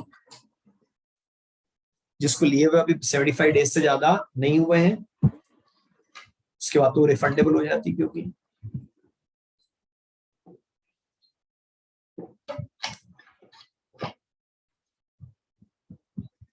application money is also not a deposit. Private company, सुनो, कोई भी कंपनी अपने डायरेक्टर से डिपॉजिट ले तो वो डिपॉजिट नहीं है, प्राइवेट कंपनी डायरेक्टर के रिलेटिव से डिपॉजिट ले तो वो भी डिपॉजिट नहीं माना जाएगा। पर डायरेक्टर या रिलेटिव को एक कसम खानी पड़ेगी कि भाई साहब ये मेरा खुद का पैसा है और मैंने ये पैसा किसी और से नहीं लिया हुआ है। सिक्योर डिवेंचर जो है वो डिपॉजिट नहीं माने जाएंगे, बशर्ते वो शेड्यूल 3 में जो बैलेंस शीट में एसेट बताई है उसके अगेंस्ट सिक्योर्ड हो, वो टेंजिबल एसेट के अगेंस्ट सिक्योर्ड हो, इंटेंजिबल एसेट के अगेंस्ट नहीं, और एसेट की जो फेयर वैल्यू है वो लोन अमाउंट के बराबर या फिर उससे ज्यादा होनी चाहिए, और चार्ज या तो फर्स्ट चार्ज होना चाहिए या उसके इक्विवेलेंट होना चाहिए। इतनी सारी शर्तें जब एक साथ पूरी होगी तो जाके डिवेंचर डिपॉजिट की कैटेगरी से बाहर होगा। यानी कि डिवेंचर अनसिक्योर्ड है तो डिपॉजिट बन जाएगा, इनसफिशिएंटली सिक्योर्ड है तो टू दैट एक्सटेंट डिपॉजिट बन जाएगा, इंटेंजिबल एसेट के अगेंस्ट सिक्योर्ड है तो भी डिपॉजिट बन जाएगा। ठीक है, फिर इसमें एक एक्सेप्शन और है, अगर debenture compulsorily convertible into equity share से विद इन 10 इयर्स तब तो उसको हर किसी डिपॉजिट नहीं मानेंगे, फिर और कुछ भी देखने की जरूरत नहीं है। अगर अनसिक्योर्ड डिवेंचर है और लिस्ट नॉन कन्वर्टेबल है और लिस्टेड है तब भी उसको डिपॉजिट नहीं मानेंगे। एम्प्लॉय से उसकी एनुअल सैलरी के बराबर या उससे कम डिपॉजिट लिया है तो वो डिपॉजिट नहीं है, ट्रस्ट में मिला हुआ पैसा डिपॉजिट नहीं है, ऑर्डिनरी कोर्स ऑफ बिजनेस मिला हुआ पैसा डिपॉजिट नहीं है। अब इसके ऊपर स्टडी मटेरियल में 4 पैराग्राफ भर दिया उन्होंने कि ऑर्डिनरी कोर्स क्या होता है, उसके 4 एग्जांपल दिए। आप चाहें तो वो वाला हिस्सा, वो पार्ट आप स्टडी मटेरियल से भी पढ़ सकते हो। प्रमोटर्स ने कंपनी को इसलिए लोन दिया क्योंकि बैंक ने शर्त रखी थी कि तुम लोन दोगे तो हम लोन देंगे, तो फिर इस तरह का अनसिक्योर्ड लोन जो प्रमोटर ने बैंक की कंडीशन की वजह से दिया था उसको आप डिपॉजिट नहीं मानते। निधि कंपनी को मेंबर्स मिला पैसा है वो डिपॉजिट नहीं है, collective investment scheme, chit fund वगैरह में मिला हुआ पैसा भी डिपॉजिट नहीं है। अब ये एक बड़ा कॉम्प्लिकेटेड पॉइंट है भाई साहब। An amount of 25 lakh rupees or more received by a startup company by way of convertible notes, convertible into equity share or repayable within a period not exceeding 10 years from the date of issue in a single tranche from a person. एक person से एक shot में 25 लाख या ज्यादा का amount मिला हो जो मैक्सिमम 10 साल के अंदर ऑप्शनली कन्वर्टेबल हो इक्विटी शेयर में, तो वो भी डिपॉजिट नहीं माना जाएगा। इतनी सारी कंडीशन है, पहला तो ये स्टार्टअप होना चाहिए, दूसरा 10 साल में कन्वर्टेबल होना चाहिए, तीसरा ऑप्शनली कन्वर्टेबल होना चाहिए, चौथा एक शॉट में एक ट्रांच में एक पर्सन से मिला हो, पांचवा 25 लाख रुपए कम से कम मिला हो। इतनी सारी शर्तें जब एक साथ पूरी होगी तो फिर डिपॉजिट से बाहर है। एक भी शर्त टूटी तो ये क्या बन जाएगा, डिपॉजिट। पब्लिक से डिपॉजिट एक्सेप्ट करना है तो सिर्फ एलिजिबल कंपनी कर सकती है जिसकी नेटवर्थ 100 करोड़ या ज्यादा हो, टर्नओवर 500 करोड़ या ज्यादा हो। इन दो में से कोई भी एक कंडीशन फुलफिल हो जाए तो फिर ये एलिजिबल कंपनी है और तभी पब्लिक से डिपॉजिट ले सकती है। पर पब्लिक से डिपॉजिट लेने के लिए पहले क्रेडिट रेटिंग करवानी पड़ेगी, और सिक्योर डिपॉजिट है तो 30 दिन के अंदर चार्ज क्रिएट होना चाहिए। कोई भी कंपनी डिपॉजिट एक्सेप्ट करे वो डिमांड डिपॉजिट नहीं हो सकता है, it must be compulsorily time deposit. कम से कम 6 महीने का मैच्योरिटी पीरियड होना चाहिए। हालांकि 3 से 6 महीने के टाइम पीरियड के डिपॉजिट भी आप एक्सेप्ट कर सकते हो, बशर्ते वो कंपनी की टोटल डिपॉजिट्स के 10% से paid up capital plus free reserve plus security premium के 10% से ज्यादा ना हो। बिल्कुल सही मृदुल, गर्लफ्रेंड सीसीडी पे बोला है तो उस पर ट्रस्ट करो, सिक्योरिटी के लिए पाने मत ले जाओ। सर चार्ज कौन सी एसेट करें वो भी ध्यान रखना है क्या? हाँ वो तो हमने बोला ही ना कि इंटेंजिबल एसेट नहीं होना चाहिए। टेंजिबल में कुछ भी सब चलेगा पर इंटेंजिबल नहीं चलेगा, वो लिखा भी है साफ साफ नोट्स में। मैक्सिमम पीरियड 36 महीने का हो सकता है डिपॉजिट के लिए, फिर इसके बाद हमने ये भी पढ़ा कि आप पब्लिक से डिपॉजिट ले रहे हो तो maximum 25% paid up capital plus free reserve plus security premium का, मेंबर से ले रहे हो तो मैक्सिमम 10%, गवर्नमेंट कंपनी के लिए सब मिला के 35 से, कोई अलग से ब्रेकअप नहीं दिया हुआ है। अदर पब्लिक कंपनीज तो सिर्फ मेंबर से ही ले सकती है, तो उनके लिए 35% ही है। अब इसमें क्या है कि अगर आप आईएफएससी में सिचुएटेड कंपनी हो तो 100% तक भी ले सकते हो of paid up capital plus free reserve plus security premium का। ये 5 इयर्स ना बेटा 10 इयर्स हो गया, आई डोंट नो आपके नोट्स में करा हुआ है कि नहीं, थोड़ा इस पर ध्यान देना। अगर आप एक स्टार्टअप प्राइवेट कंपनी हो तो फिर आपको कोई लिमिट नहीं है, आप जितना चाहे डिपॉजिट ले सकते हैं।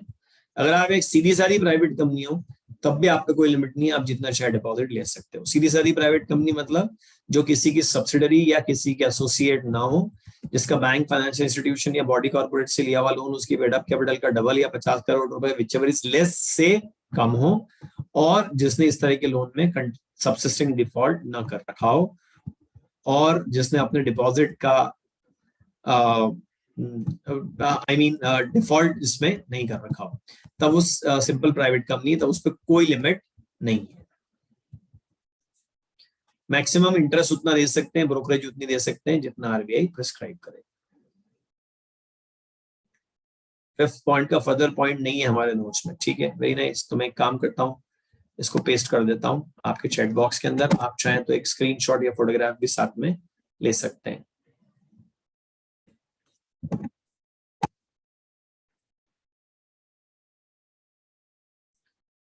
कौन से पेज नंबर पे? 67 पे है क्या आपके नोट्स में? जरा देख के बताना। 65। मैं इसको टेलीग्राम पे भी डाल देता हूँ आप लोगों के इसमें, just minute.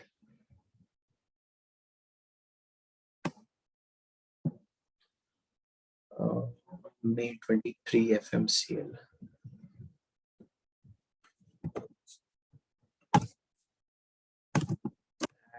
This point page 65 of your notes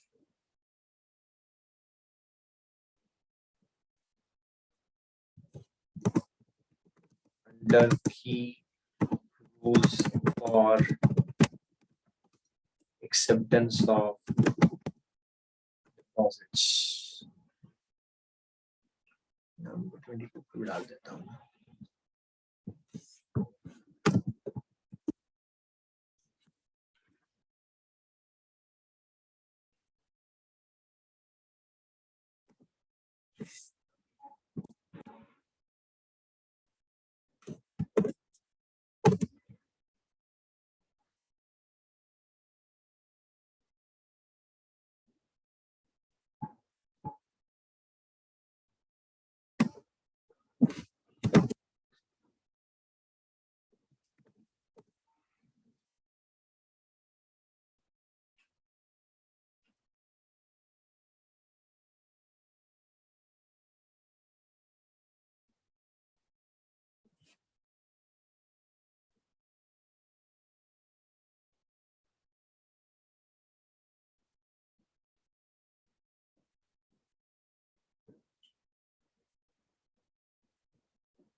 Just a minute.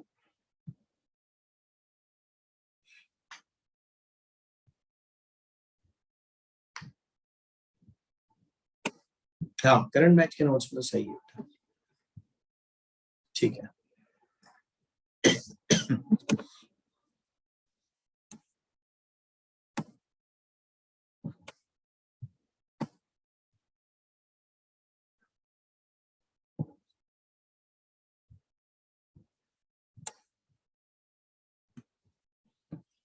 All right, let's move on.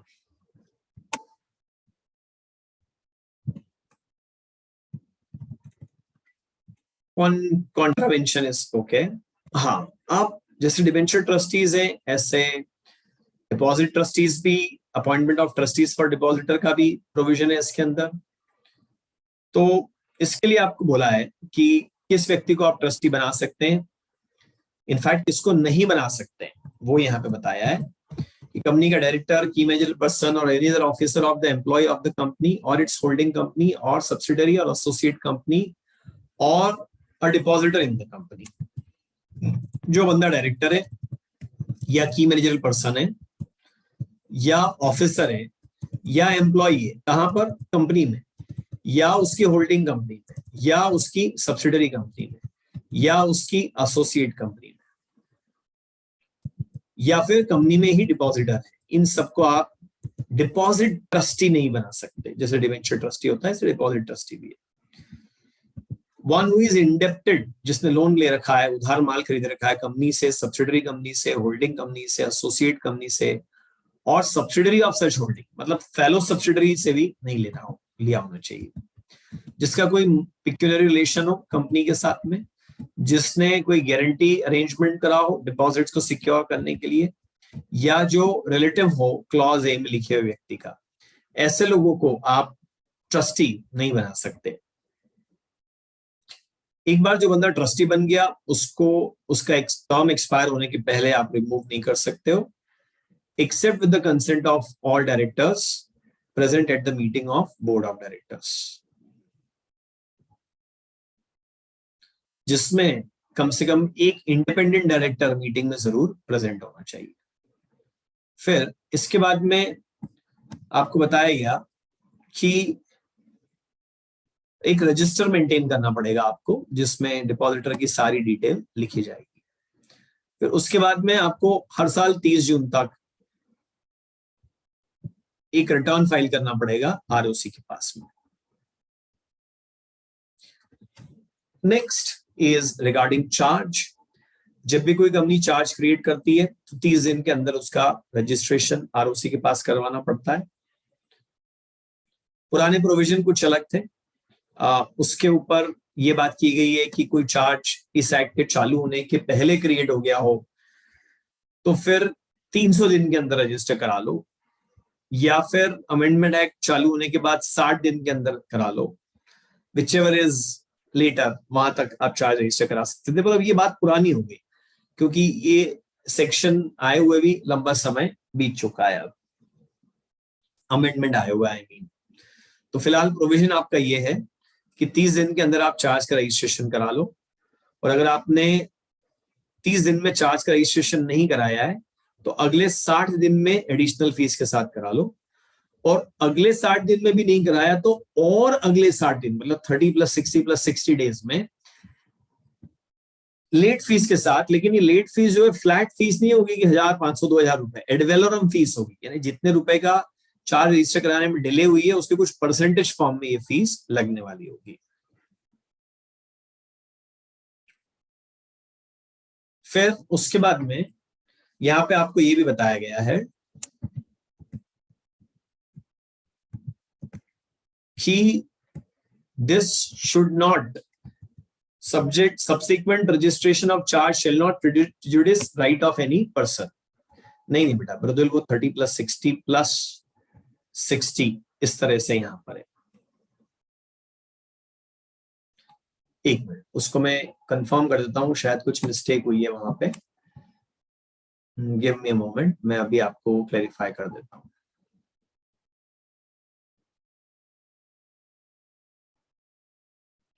हाँ, आई एम सॉरी, मेरे बोलने में गलती हुई यहाँ पे कि 30 + 60 + 60 नहीं है, 30 डेज या फिर क्रिएशन से 30 डेज, क्रिएशन से 60 डेज और उसके बाद फर्दर 60 डेज, राइट।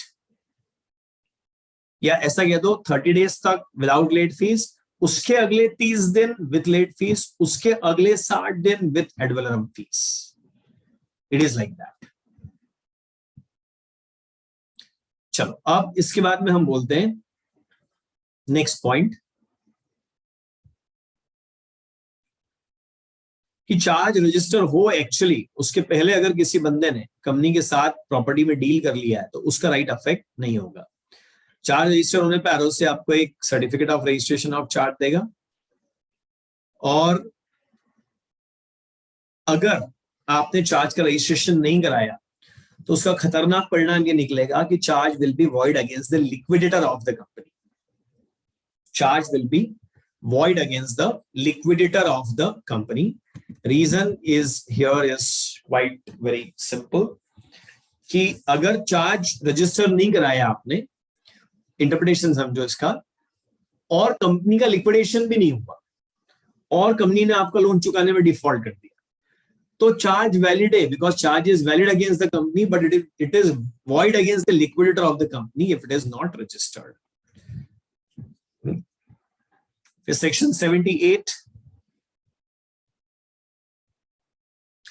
कि अगर एक कंपनी 30 दिन में चार्ज रजिस्टर नहीं करा पाती तो चार्ज होल्डर खुद आरओसी के पास जाके इस चार्ज का रजिस्ट्रेशन करा सकता है।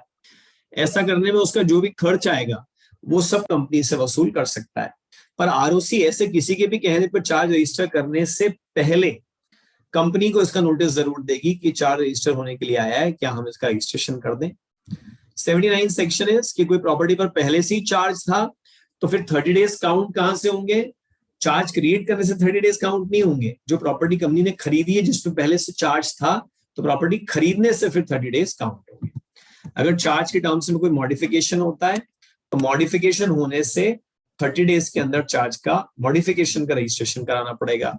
मॉडिफिकेशन का रजिस्ट्रेशन नहीं कराया तो मॉडिफिकेशन वॉइड हो जाएगा। फिर सेक्शन नंबर 8 ये हमको कहता है कि एक बार चार्ज रजिस्टर हो गया तो सबके बारे में मान लिया जाएगा कि everybody has knowledge about the fact कि दिस चार्ज इज रजिस्टर्ड। अगर कोई चार्ज सेटिस्फाई हो गया यानी लोन चुका दिया, प्रॉपर्टी फ्री हो गई या अदरवाइज प्रॉपर्टी फ्री हो गई, तो कंपनी की ड्यूटी है कि 30 डेज के अंदर अंदर इस चार्ज का, इस सेटिस्फेक्शन का रजिस्ट्रेशन कराना पड़ेगा।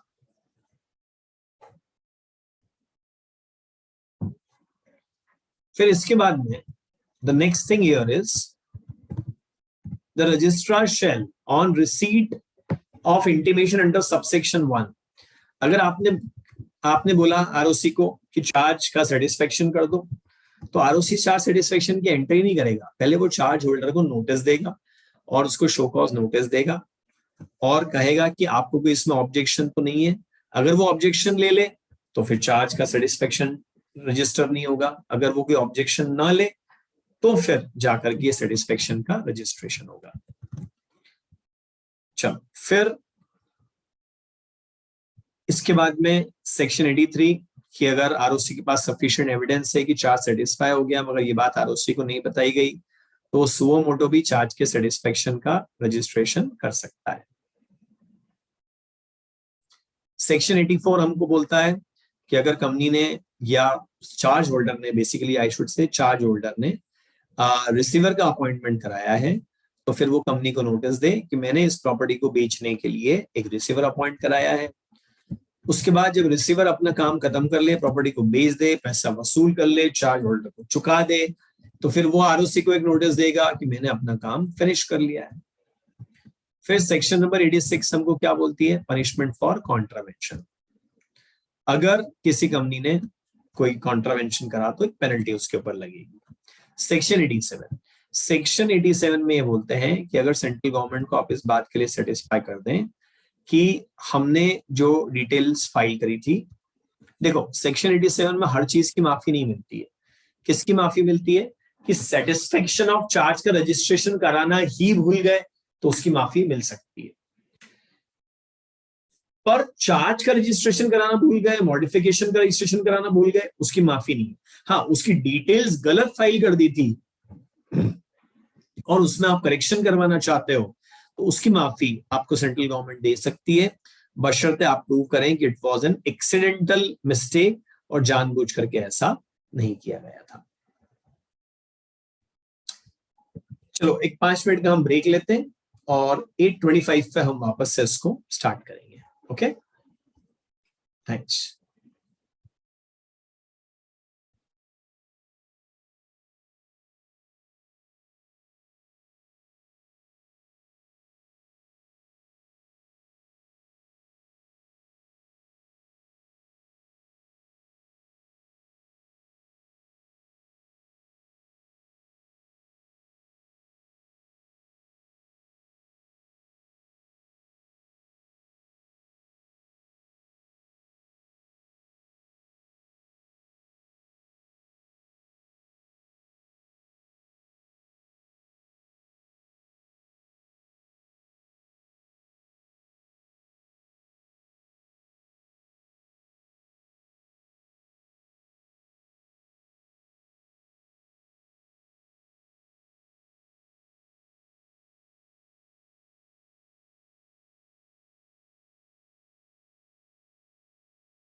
Okay.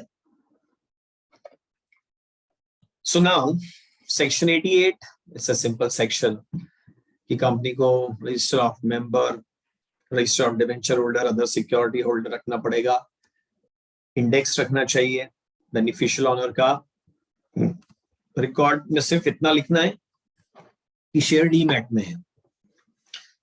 अगर आपके शेयर होल्डर फॉरेन में है तो आप एक फॉरेन रजिस्टर भी मेंटेन कर सकते हैं। फिर इसके बाद में अगर पैसा किसी का और नाम किसी का है तो दोनों पार्टी डिक्लेरेशन देगी।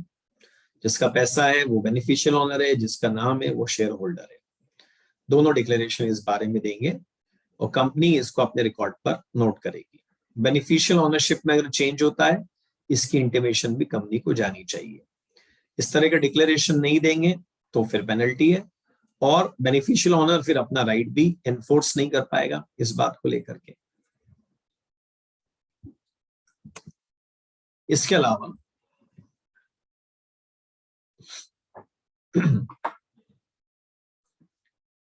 यहां पर हमने ये भी पढ़ा था कि कंपनी के पास जो इंटीमेशन आएगी कंपनी वो आरओसी को दे देगी और कंपनी अगर ऐसा नहीं कर पाएगी तो फिर कंपनी के ऊपर पेनल्टी लगेगी। सेंट्रल गवर्नमेंट इस बारे में रूल्स बना सकती है। सेक्शन 90 जो है वो सब्सटेंशियल बेनिफिशियल ओनरशिप, जिसको हम एसबीओ कहते हैं, उसकी इन्वेस्टिगेशन की पावर कंपनी को देती है कि भाई ये तो वॉलंटरी है कि आप डिक्लेरेशन दें कि आप बेनिफिशियल ऑनर है। अगर कोई ना दे तो छोटी मोटी बेनिफिशियल ऑनरशिप का शक होने पे तो इन्वेस्टिगेशन नहीं हो सकता है, पर सब्सटेंशियल बेनिफिशियल ऑनरशिप का शक होने पर इन्वेस्टिगेशन कंपनी कर सकती है। तो सब्सटेंशियल बेनिफिशियल ऑनरशिप मतलब 25% या ज्यादा शेयर और द प्रिस्क्राइब्ड परसेंटेज। तो प्रैक्टिकली ये 10% प्रिस्क्राइब्ड है। कोई बंदे के पास अगर कंपनी के इनडायरेक्टली 10% या ज्यादा शेयर हैं तो उसको अपना डिक्लेरेशन देना चाहिए कि मैं इनडायरेक्टली इस कंपनी का शेयर होल्डर हूं, और कंपनी रजिस्टर मेंटेन करके इन सब बातों को लिखेगी। ये रजिस्टर ओपन टू इंस्पेक्शन रहेगा। इसका रिटर्न कंपनी आरओसी के पास भी फाइल करेगी। पर अगर कंपनी को लगे कि कोई बंदा एसबीओ है फिर भी वो उसका डिक्लेरेशन नहीं देता है तो ऐसे केस में what the company can do is कि उसको नोटिस दे सकती है। और किसको नोटिस दे सकती है? जो कि बेनिफिशियल ऑनर है या जिसको बेनिफिशियल ऑनर के बारे में पता है या जो पिछले 3 साल में बेनिफिशियल ऑनर था। और इस बंदे को 30 दिन के अंदर एक सेटिस्फैक्टरी रिप्लाई देना चाहिए। अगर ये रिप्लाई ना दे या रिप्लाई सेटिस्फैक्टरी ना हो तो कंपनी फिर ऐसे केस में ट्रिब्यूनल को अप्लाई करेगी और ट्रिब्यूनल 15 दिन के अंदर अंदर इसके सारे राइट्स को फ्रीज करने के ऑर्डर दे सकती है।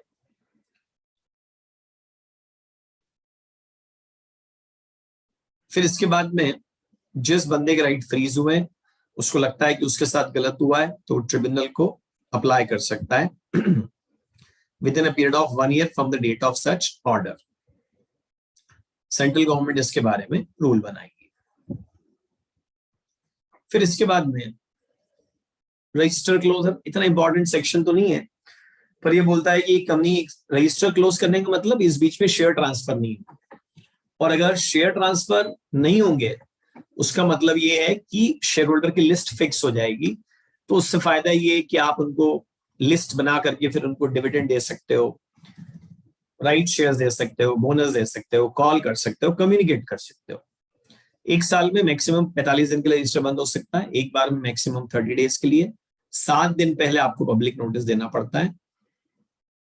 अगर आपको रजिस्टर बंद करना है तो न्यूज़पेपर में और वेबसाइट पे आपको कम से कम 7 दिन पहले बताना पड़ेगा पब्लिक कंपनी को, और प्राइवेट कंपनी को अपने सारे मेंबर्स को इसकी इंटीमेशन देनी पड़ेगी।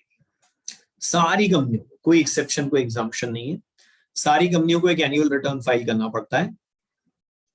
इसमें lot of information is there to be filed. इस एनुअल रिटर्न को कौन साइन करेगा? तो एक तो डायरेक्टर साइन करेगा और एक सेक्रेटरी साहब साइन करेंगे। पर अगर कंपनी में सेक्रेटरी नहीं है तो एक प्रैक्टिसिंग कंपनी सेक्रेटरी उनकी जगह पर साइन कर सकते हैं। ओपीसी में एक डायरेक्टर अकेला ही साइन कर दे या एक प्रैक्टिसिंग कंपनी सेक्रेटरी अकेला साइन कर दे तो भी काम चलेगा। और इसमें तो ये भी है कि उनके लिए एक एब्रिज्ड फॉर्मेट ओपीसी और स्मॉल कंपनी के लिए बताया गया है। लिस्टेड कंपनियों को न केवल एनुअल रिटर्न साइन कराना पड़ेगा बल्कि कंपनी सेक्रेटरी से उनको एक सेपरेट सर्टिफिकेट भी लेना पड़ेगा। ये एनुअल रिटर्न आरओसी के पास एजीएम के बाद मैक्सिमम 60 दिन में फाइल हो जाना चाहिए। सेक्शन 94 की जो 92 में हमने एनुअल रिटर्न फाइल करा है और 88 में जो रजिस्टर मेंटेन करें वो सब रजिस्टर्ड ऑफिस पर ही मेंटेन होना चाहिए। किसी और शहर में रखना हो तो स्पेशल रेजोल्यूशन पास करना पड़ेगा।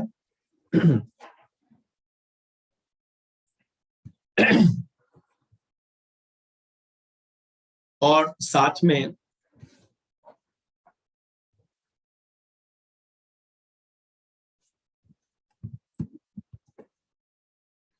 हमने ये भी पढ़ा कि जिस शहर में आप रखें वहां कम से कम 1/10 नंबर ऑफ मेंबर्स आपके रहते हो।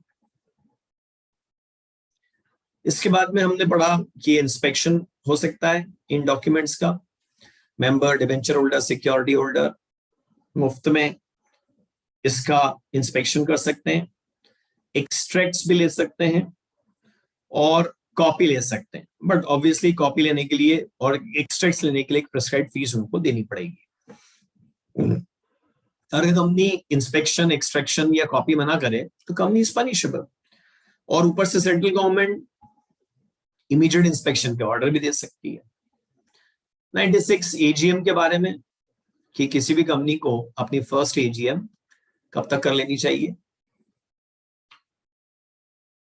9 months from the end of financial year.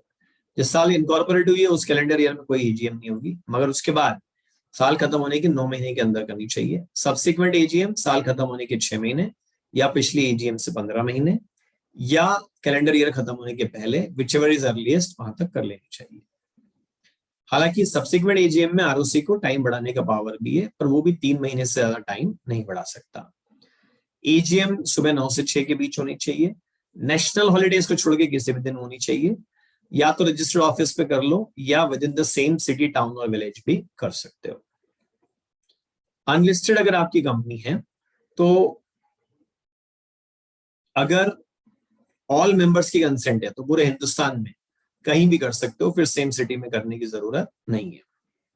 Central government चाहे तो इस सबसेक्शन के प्रोविजन से एग्जाम्पशन भी दे सकती है। सेंट्रल गवर्नमेंट जिन कंपनियों, मतलब गवर्नमेंट कंपनीज जो हैं, उनकी मीटिंग सेंट्रल गवर्नमेंट जो प्लेस अप्रूव करे वहां पर हो सकती है, सेम सिटी में करने की उनको भी जरूरत नहीं है अगर सेंट्रल गवर्नमेंट कोई प्लेस अप्रूव कर दे तो। कंपनी अगर एजीएम नहीं कर पा रही है तो कोई भी मेंबर ट्रिब्यूनल को अप्लाई कर देगा, फिर ट्रिब्यूनल मीटिंग बुला देगा और ट्रिब्यूनल ने अगर मीटिंग बुलाई तो वो तो एक्ट के खिलाफ जाके भी बुला सकता है, आर्टिकल के खिलाफ जाके बुला सकता है। वो कह सकता है कि एक प्रॉक्सी भी आ गया तो कोरम पूरी हुई मान ली जाएगी। एजीएम छोड़ो, ट्रिब्यूनल तो ईजीएम भी बुला सकता है, या तो सुओ मोटो ही बुला ले या मेंबर की रिक्वेस्ट पे या डायरेक्टर की रिक्वेस्ट पे बुला ले। और फिर वही बात है कि वो कंपनीज एक्ट और आर्टिकल के अगेंस्ट जाकर के भी एजीएम बुला सकता है। ईजीएम, 2 एजीएम के बीच अगर मीटिंग की जरूरत पड़ जाए तो बोर्ड अपनी मर्जी से एक ईजीएम बुला सकता है। शेयर होल्डर्स चाहें तो वो भी ईजीएम रिक्वेस्ट कर सकते हैं, पर उनके पास 1/10 of the paid up share capital होना चाहिए और बिना पेड अप कैपिटल कंपनी में 1/10 ऑफ द वोटिंग पावर होना चाहिए। जो भी लोग ईजीएम रिक्वेस्ट करना चाहते हैं उनकी रिक्वेस्ट रिटर्न होनी चाहिए, साइंड होनी चाहिए, रजिस्टर्ड ऑफिस पे डिपॉजिट होनी चाहिए और उसमें वो रेजोल्यूशंस, वो मैटर लिखना चाहिए जिसके लिए वो ईजीएम रिक्वेस्ट कर रहे हैं। बोर्ड की ड्यूटी है कि रिक्वेस्ट से 21 दिन में नोटिस डिस्पैच कर दे, रिक्वेस्ट से 45 दिन के अंदर मीटिंग की डेट हो और मीटिंग का नोटिस ड्यूली दिया जाए। इन 3 में से एक भी चीज बोर्ड तोड़ता है तो समझेंगे कि board failed to call the meeting, तो रिक्वेजिशनर्स खुद मीटिंग बुला सकते हैं within 3 months from the date of their request. ऐसा करने में जो भी उनके रीजनेबल एक्सपेंस आएंगे वो सब कंपनी से रिकवर कर सकते हैं और काइंड ऑफ ये एक पनिशमेंट है कि कंपनी फिर ये खर्चा डायरेक्टर के रेम्यूनरेशन में से काट सकती है। फिर इसके बाद में मीटिंग का नोटिस, कोई भी AGM, EGM, 21 clear days notice, notice मिलने का दिन, मीटिंग का दिन दोनों छोड़ो, बीच में पूरे 21 दिन होना चाहिए। आप राशि आप ही ने कहा है, बार बार पढ़ेंगे तो याद हो जाएंगे, ये भी हो जाएगा। सेक्शन 8 कंपनी को 14 डेज का नोटिस भी सफिशिएंट है, पर जिनको 21 दिन का नोटिस है वो भी शॉर्टर नोटिस दे सकते हैं, बशर्ते 95% शेयर होल्डिंग की कंसेंट आपको मिल जाए। मीटिंग का नोटिस आपको किसको देना है उसके बारे में भी हम बात करते हैं। अच्छा, मीटिंग के नोटिस में आपको डेट, टाइम, प्लेस और बिजनेस सब कुछ बताना पड़ता है। मेंबर्स को नोटिस देंगे, ऑडिटर्स को देंगे, डायरेक्टर्स को देंगे। नोटिस देने में अगर कोई भूल चूक हो जाए तो वो माफ हुई मानी जाएगी। इलेक्ट्रॉनिक मोड से भी आप नोटिस दे सकते हैं, चाहे वो ईमेल का टेक्स्ट हो, अटैचमेंट हो या फिर कोई लिंक हो। अब कुछ चीजें इसमें हैं कि इसको मैं थोड़ा सा स्किप कर रहा हूं कि किस तरह से नोटिस दें, सब रखने के पॉइंट है उसके अंदर, मेरे समझाने जैसा कुछ खास उसके अंदर नहीं है। हाँ, अब बिजनेस दो तरह के होते हैं, रेजोल्यूशन नहीं, बिजनेस दो तरह के होते हैं, एक ऑर्डिनरी बिजनेस और एक स्पेशल बिजनेस। एजीएम में अकाउंट, डिविडेंड, डायरेक्टर, ऑडिटर, ये ऑर्डिनरी बिजनेस है। एजीएम में इसके अलावा कोई भी रेजोल्यूशन पास हो वो सब स्पेशल बिजनेस। ईजीएम में तो जो करो सब स्पेशल है। तो ऑर्डिनरी बिजनेस के साथ एक मीटिंग के नोटिस में एक्सप्लेनेटरी स्टेटमेंट नहीं देना पड़ता, बट स्पेशल बिजनेस अगर हो रहा है तो मीटिंग के नोटिस में रेजोल्यूशन के साथ नीचे एक्सप्लेनेटरी स्टेटमेंट भी देना पड़ता है। एक्सप्लेनेटरी स्टेटमेंट में आपको उस रेजोल्यूशन से जुड़े हुए सारे मटेरियल फैक्ट्स बताने पड़ते हैं। कोई डायरेक्टर मैनेजर का कोई इंटरेस्ट है क्या उस रेजोल्यूशन में, की मैनेजर पर्सन का या उनके रिलेटिव का, वो भी आपको बताना पड़ता है। Yes, right. और इसके अलावा इसमें ये भी बोला गया आपको कि अगर कोई रेजोल्यूशन दूसरी कंपनी के बारे में पास हो रहा है जिसमें कि हमारे प्रमोटर, डायरेक्टर, मैनेजर या की मैनेजर पर्सन की शेयर होल्डिंग 2% या उससे ज्यादा है, तो फिर ऐसे केस में ये डिस्क्लोजर भी देना पड़ेगा कि जिस दूसरी कंपनी के बारे में हम रेजोल्यूशन पास कर रहे हैं उसमें इतनी शेयर होल्डिंग है। अगर कोई डॉक्यूमेंट के बारे में रेजोल्यूशन पास हो रहा है तो वो डॉक्यूमेंट इंस्पेक्शन करने के लिए कहाँ अवेलेबल है वो भी हमको यहां पर बताना पड़ेगा। अगर इस तरह का डिस्क्लोजर किए बिना ये डायरेक्टर, मैनेजर, प्रमोटर, की मैनेजर पर्सन कंपनी से कोई प्रॉफिट कमा लेते, प्रॉफिट कमाना बुरी बात नहीं है, रीजनेबल प्रॉफिट कमाना बुरी बात नहीं है, पर उसको छुपाना बुरी बात है। अगर उन्होंने छुपा के प्रॉफिट कमा लिया तो फिर वो प्रॉफिट उनका नहीं, मानेंगे कंपनी का ही पैसा है, वो ट्रस्टी की तरह होल्ड करके बैठे हैं और उनको एक दिन ये पैसा कंपनी को वापस करना पड़ेगा और इसके लिए फिर वो पेनलाइज भी होंगे। मीटिंग शुरू करने के लिए कम से कम जितने लोग चाहिए होते हैं उसको कोरम कहते हैं। प्राइवेट कंपनी मिनिमम 2 या हायर नंबर है specified in article. Public company में 1000 तक मेंबर है तो 5, 1001 से 5000 तक मेंबर है तो 15 और 5000 से ज्यादा मेंबर है तो कम से कम 30 लोगों के पूरे होने पर कोरम पूरी हुई मानी जाती है, या इससे हायर नंबर एज में be specified in article. Meeting चालू होने के आधे घंटे में इतने लोग इकट्ठे ना हो तो मतलब आधा घंटा तो वेट करना ही है। और अगर ये मीटिंग मेंबर्स ने बुलाई थी तो फिर तो ये मीटिंग कैंसिल हो जाएगी। अदरवाइज ये मीटिंग नेक्स्ट वीक में सेम टाइम प्लेस पर या बोर्ड के द्वारा डिसाइडेड कोई और डेट, टाइम, प्लेस पर एडजर्न हो जाएगी। इस एडजर्न मीटिंग का इंडिविजुअल नोटिस देना पड़ेगा एडजर्न मीटिंग के कम से कम 3 दिन पहले। इंडिविजुअल नोटिस पॉसिबल नहीं हो तो एक इंग्लिश और एक लोकल लैंग्वेज न्यूज़पेपर में छपवा के भी नोटिस दे सकते हैं। एडजर्न मीटिंग पे आधे घंटे इंतजार करके कोरम ना आए तो जो आए उन्हीं को कोरम मान लेंगे। जब मीटिंग शुरू होती है तो एक बंदे को चेयरमैन बनाते हैं। चेयरमैन वो है जो एक मेंबर पर्सनली प्रेजेंट है उसको चेयरमैन बना सकते हैं। चेयरमैन का इलेक्शन शो ऑफ हैंड से होगा, पर अगर कोई पोल डिमांड कर ले तो फिर तुरंत पोल कंडक्ट होगा और पोल के नतीजे आने पे कोई और चेयरमैन बन जाए तो रेस्ट ऑफ द मीटिंग में वही बंदा चेयरमैन होगा। प्रॉक्सी चेयरमैन नहीं बन सकता। अगर आप मीटिंग में खुद नहीं जा सकते तो अपने बिहाफ पे किसी और को भेज दें प्रॉक्सी बना के, और जरूरी नहीं है कि प्रॉक्सी खुद एक मेंबर हो। प्रॉक्सी मीटिंग में बोल नहीं सकता है, शो ऑफ हैंड पे वोट नहीं कर सकता, वो सिर्फ पोल पर ही वोट कंडक्ट कर सकता है। विदाउट शेयर कैपिटल कंपनीज में प्रॉक्सी अपॉइंटमेंट का पावर नहीं होता है। इसके अलावा सेंट्रल गवर्नमेंट और लोगों को भी प्रॉक्सी से रेस्ट्रिक्ट कर सकती है। एक बंदा मैक्सिमम 50 लोगों का प्रॉक्सी होगा या एक बंदे के पास मैक्सिमम 10% वोटिंग पावर होगा। हालांकि अगर वो एक सिंगल मेंबर का प्रॉक्सी है तो फिर 10% से ज्यादा वोटिंग पावर भी रख सकता है। लोगों को ये बात रीजनेबल प्रोमिनेंस से बतानी पड़ेगी कि वो प्रॉक्सी अपॉइंट कर सकते हैं। प्रॉक्सी फॉर्म मीटिंग के कम से कम 48 घंटे पहले जमा होना चाहिए। कंपनी चाहे तो उसको लिबरल करके बोल सकती है कि हम तो 4 घंटे पहले भी फॉर्म ले लेंगे, पर कंपनी ये नहीं कह सकती कि 10 दिन पहले फॉर्म लेंगे फिर नहीं लेंगे। कोई मेंबर चाहे तो लिस्ट मांग सकता है कि मेरे पास तो बंदा भी नहीं जिसको प्रॉक्सी अपॉइंट कर दूं, आप ही बता दो किसको करूं, तो कंपनी लिस्ट दे सकती है, पर बिना मांगे ऐसी लिस्ट नहीं देनी चाहिए।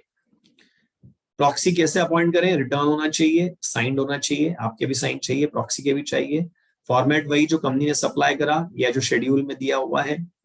आप ये देखना चाहते हैं कि कौन लोग प्रॉक्सी आने वाले हैं, तो आप कम से कम 3 दिन पहले कंपनी को इसका नोटिस दे दें, और मीटिंग चालू होने के एक दिन 24 घंटे पहले से लेके मीटिंग खत्म होने तक अगर आपने 3 दिन पहले नोटिस दिया था तो आप प्रॉक्सी लिस्ट का इंस्पेक्शन कर सकते हैं।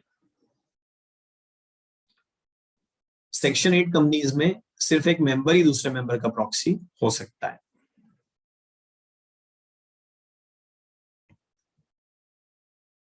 चलो फिर एक कंपनी चाहे तो अपने आर्टिकल में वोटिंग पावर पर कुछ रेस्ट्रिक्शन लगा सकती है, जैसे कि कॉल्स इन अरियर है तो कंपनी का आर्टिकल कह सकता है कि इसको राइट टू वोट नहीं होगा, पर और किसी भी बेसिस पर वोटिंग पावर में रेस्ट्रिक्शन लगाना अलाउड नहीं है।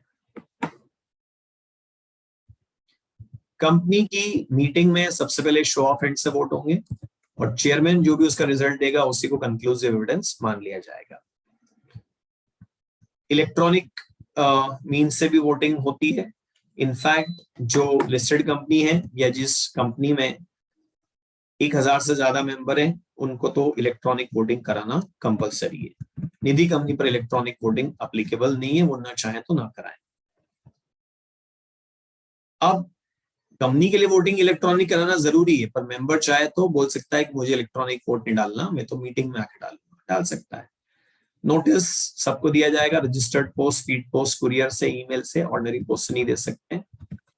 और इसमें हमने ये पढ़ा था कि जो वोटिंग लाइन्स हैं वो मीटिंग चालू होने के एक दिन पहले शाम को 5 बजे बंद होती है और कम से कम 3 दिन पहले खुल जाती है, और उसके कम से कम 21 दिन पहले, मतलब 0 डे के एक दिन पहले, आज मीटिंग है तो कल यस्टरडे इवनिंग 5 o'clock ये बंद होना चाहिए, उसके 3 दिन पहले खुलना चाहिए।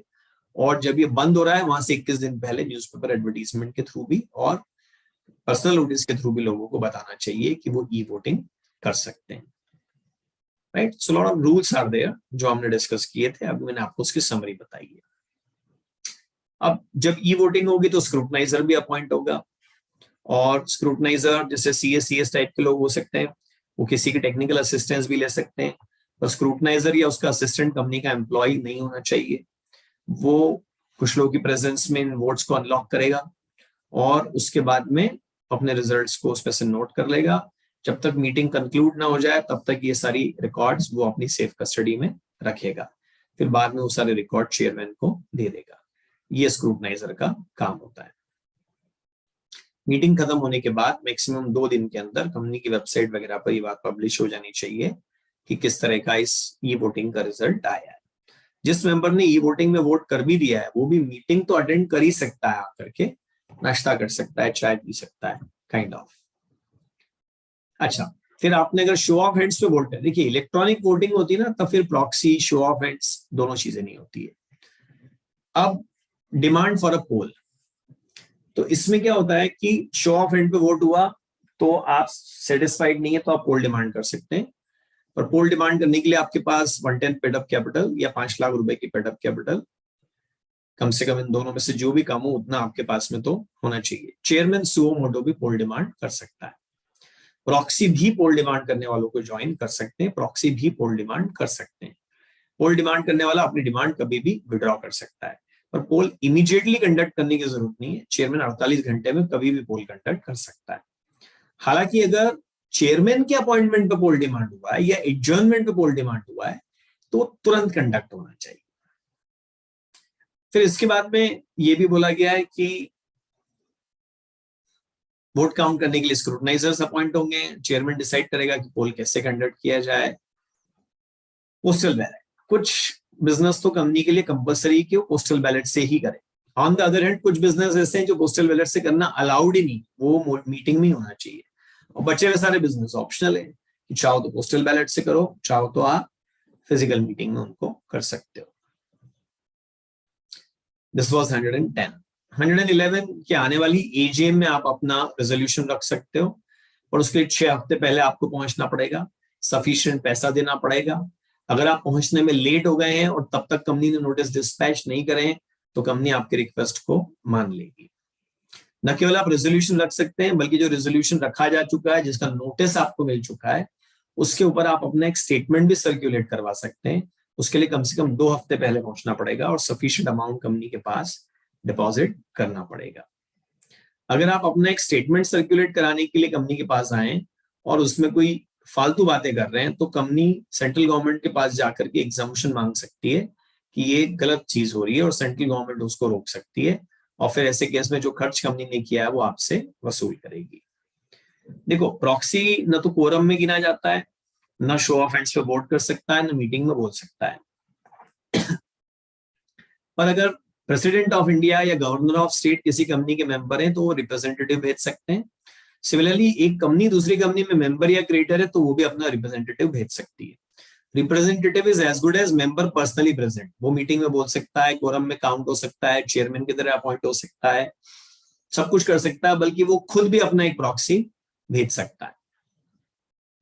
फिर 114 ऑर्डिनरी रेजोल्यूशन वो जहां वोट्स कास्ट इन फेवर और more than votes cast against the resolution. Tie होने के केस में कास्टिंग वोट डलेगा, मीटिंग का नोटिस ड्यूली होना चाहिए।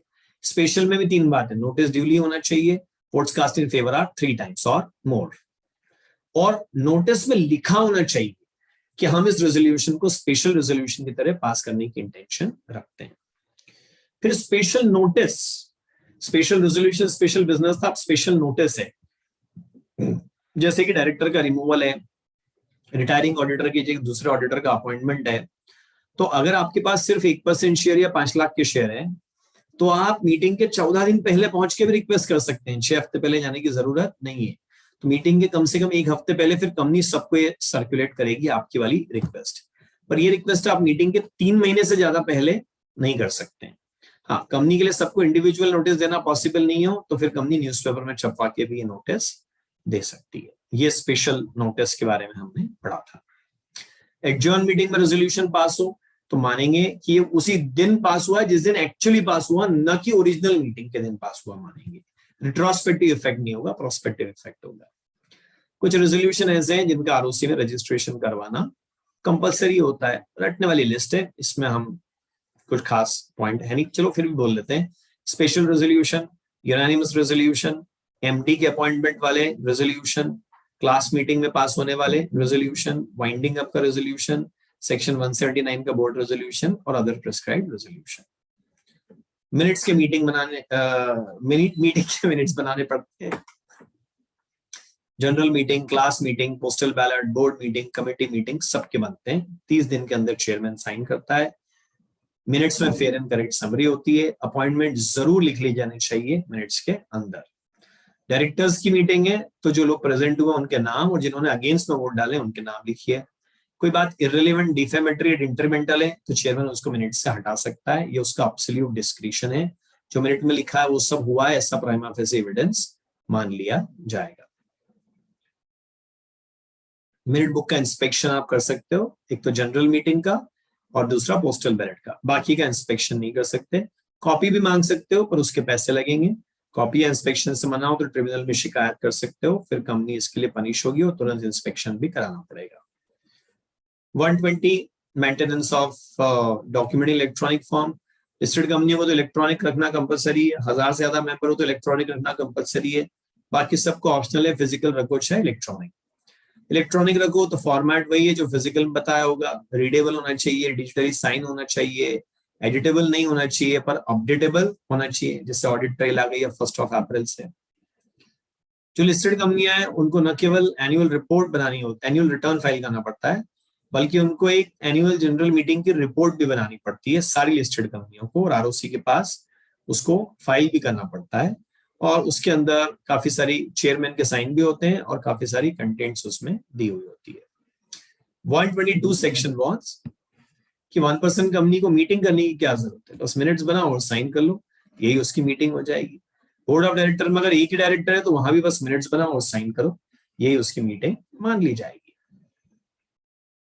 इसके बाद वाला जो पोर्शन है ना बेटा, अब ये ऑडिट के साथ भी आपका ओवरलैप होता है, तो इस पोर्शन को now you can do it. फिर भी कोई दिक्कत आती है तो आप इसको ऑडियोज में भी सुन सकते हो। ओके, तो इनफैक्ट अब मैं आपको यही बोल करके सेशन को एंड करता हूं कि आप इन सब चीजों को ऑडियोज में सुन लीजिए। बहुत अच्छे ऑडियोज हैं, उनसे आपको बहुत फायदा मिलेगा। और मेरे नोट्स भी बड़े साइंटिफिकली डिजाइन्ड हैं, उसमें सारे की वर्ड्स को बोल्ड करा हुआ है। मेमोरी हुक तो देखते से ही सब समझ में आ जाता है कि कैसे सेक्शन में क्या पढ़ना है, डिविडेंड कहाँ से दे सकते हैं, वो सोर्स दिया है। ट्रांसफर टू रिजर्व करना तो जरूरी नहीं है, ये बताया। मेमोरी हुक पढ़िए, फिर सेक्शन पढ़िए, और ऑडियो तो पहले एक बार आप सुन ही चुके हैं, ऑडियो तो बार बार सुनते रहिए। बिलीव मी, बार बार ऑडियो भी सुनेंगे ना तो बहुत हेल्प आपको हो जाएगी एग्जाम में, बड़े आराम से आप पास हो जाएंगे। डोंट वरी कि मुझे सब कुछ नहीं आता है, क्योंकि सब कुछ आ गया तो 100 मार्क्स आ जाएंगे, वो तो हमको चाहिए नहीं। Okay, alright, thank you, all the best, bye bye.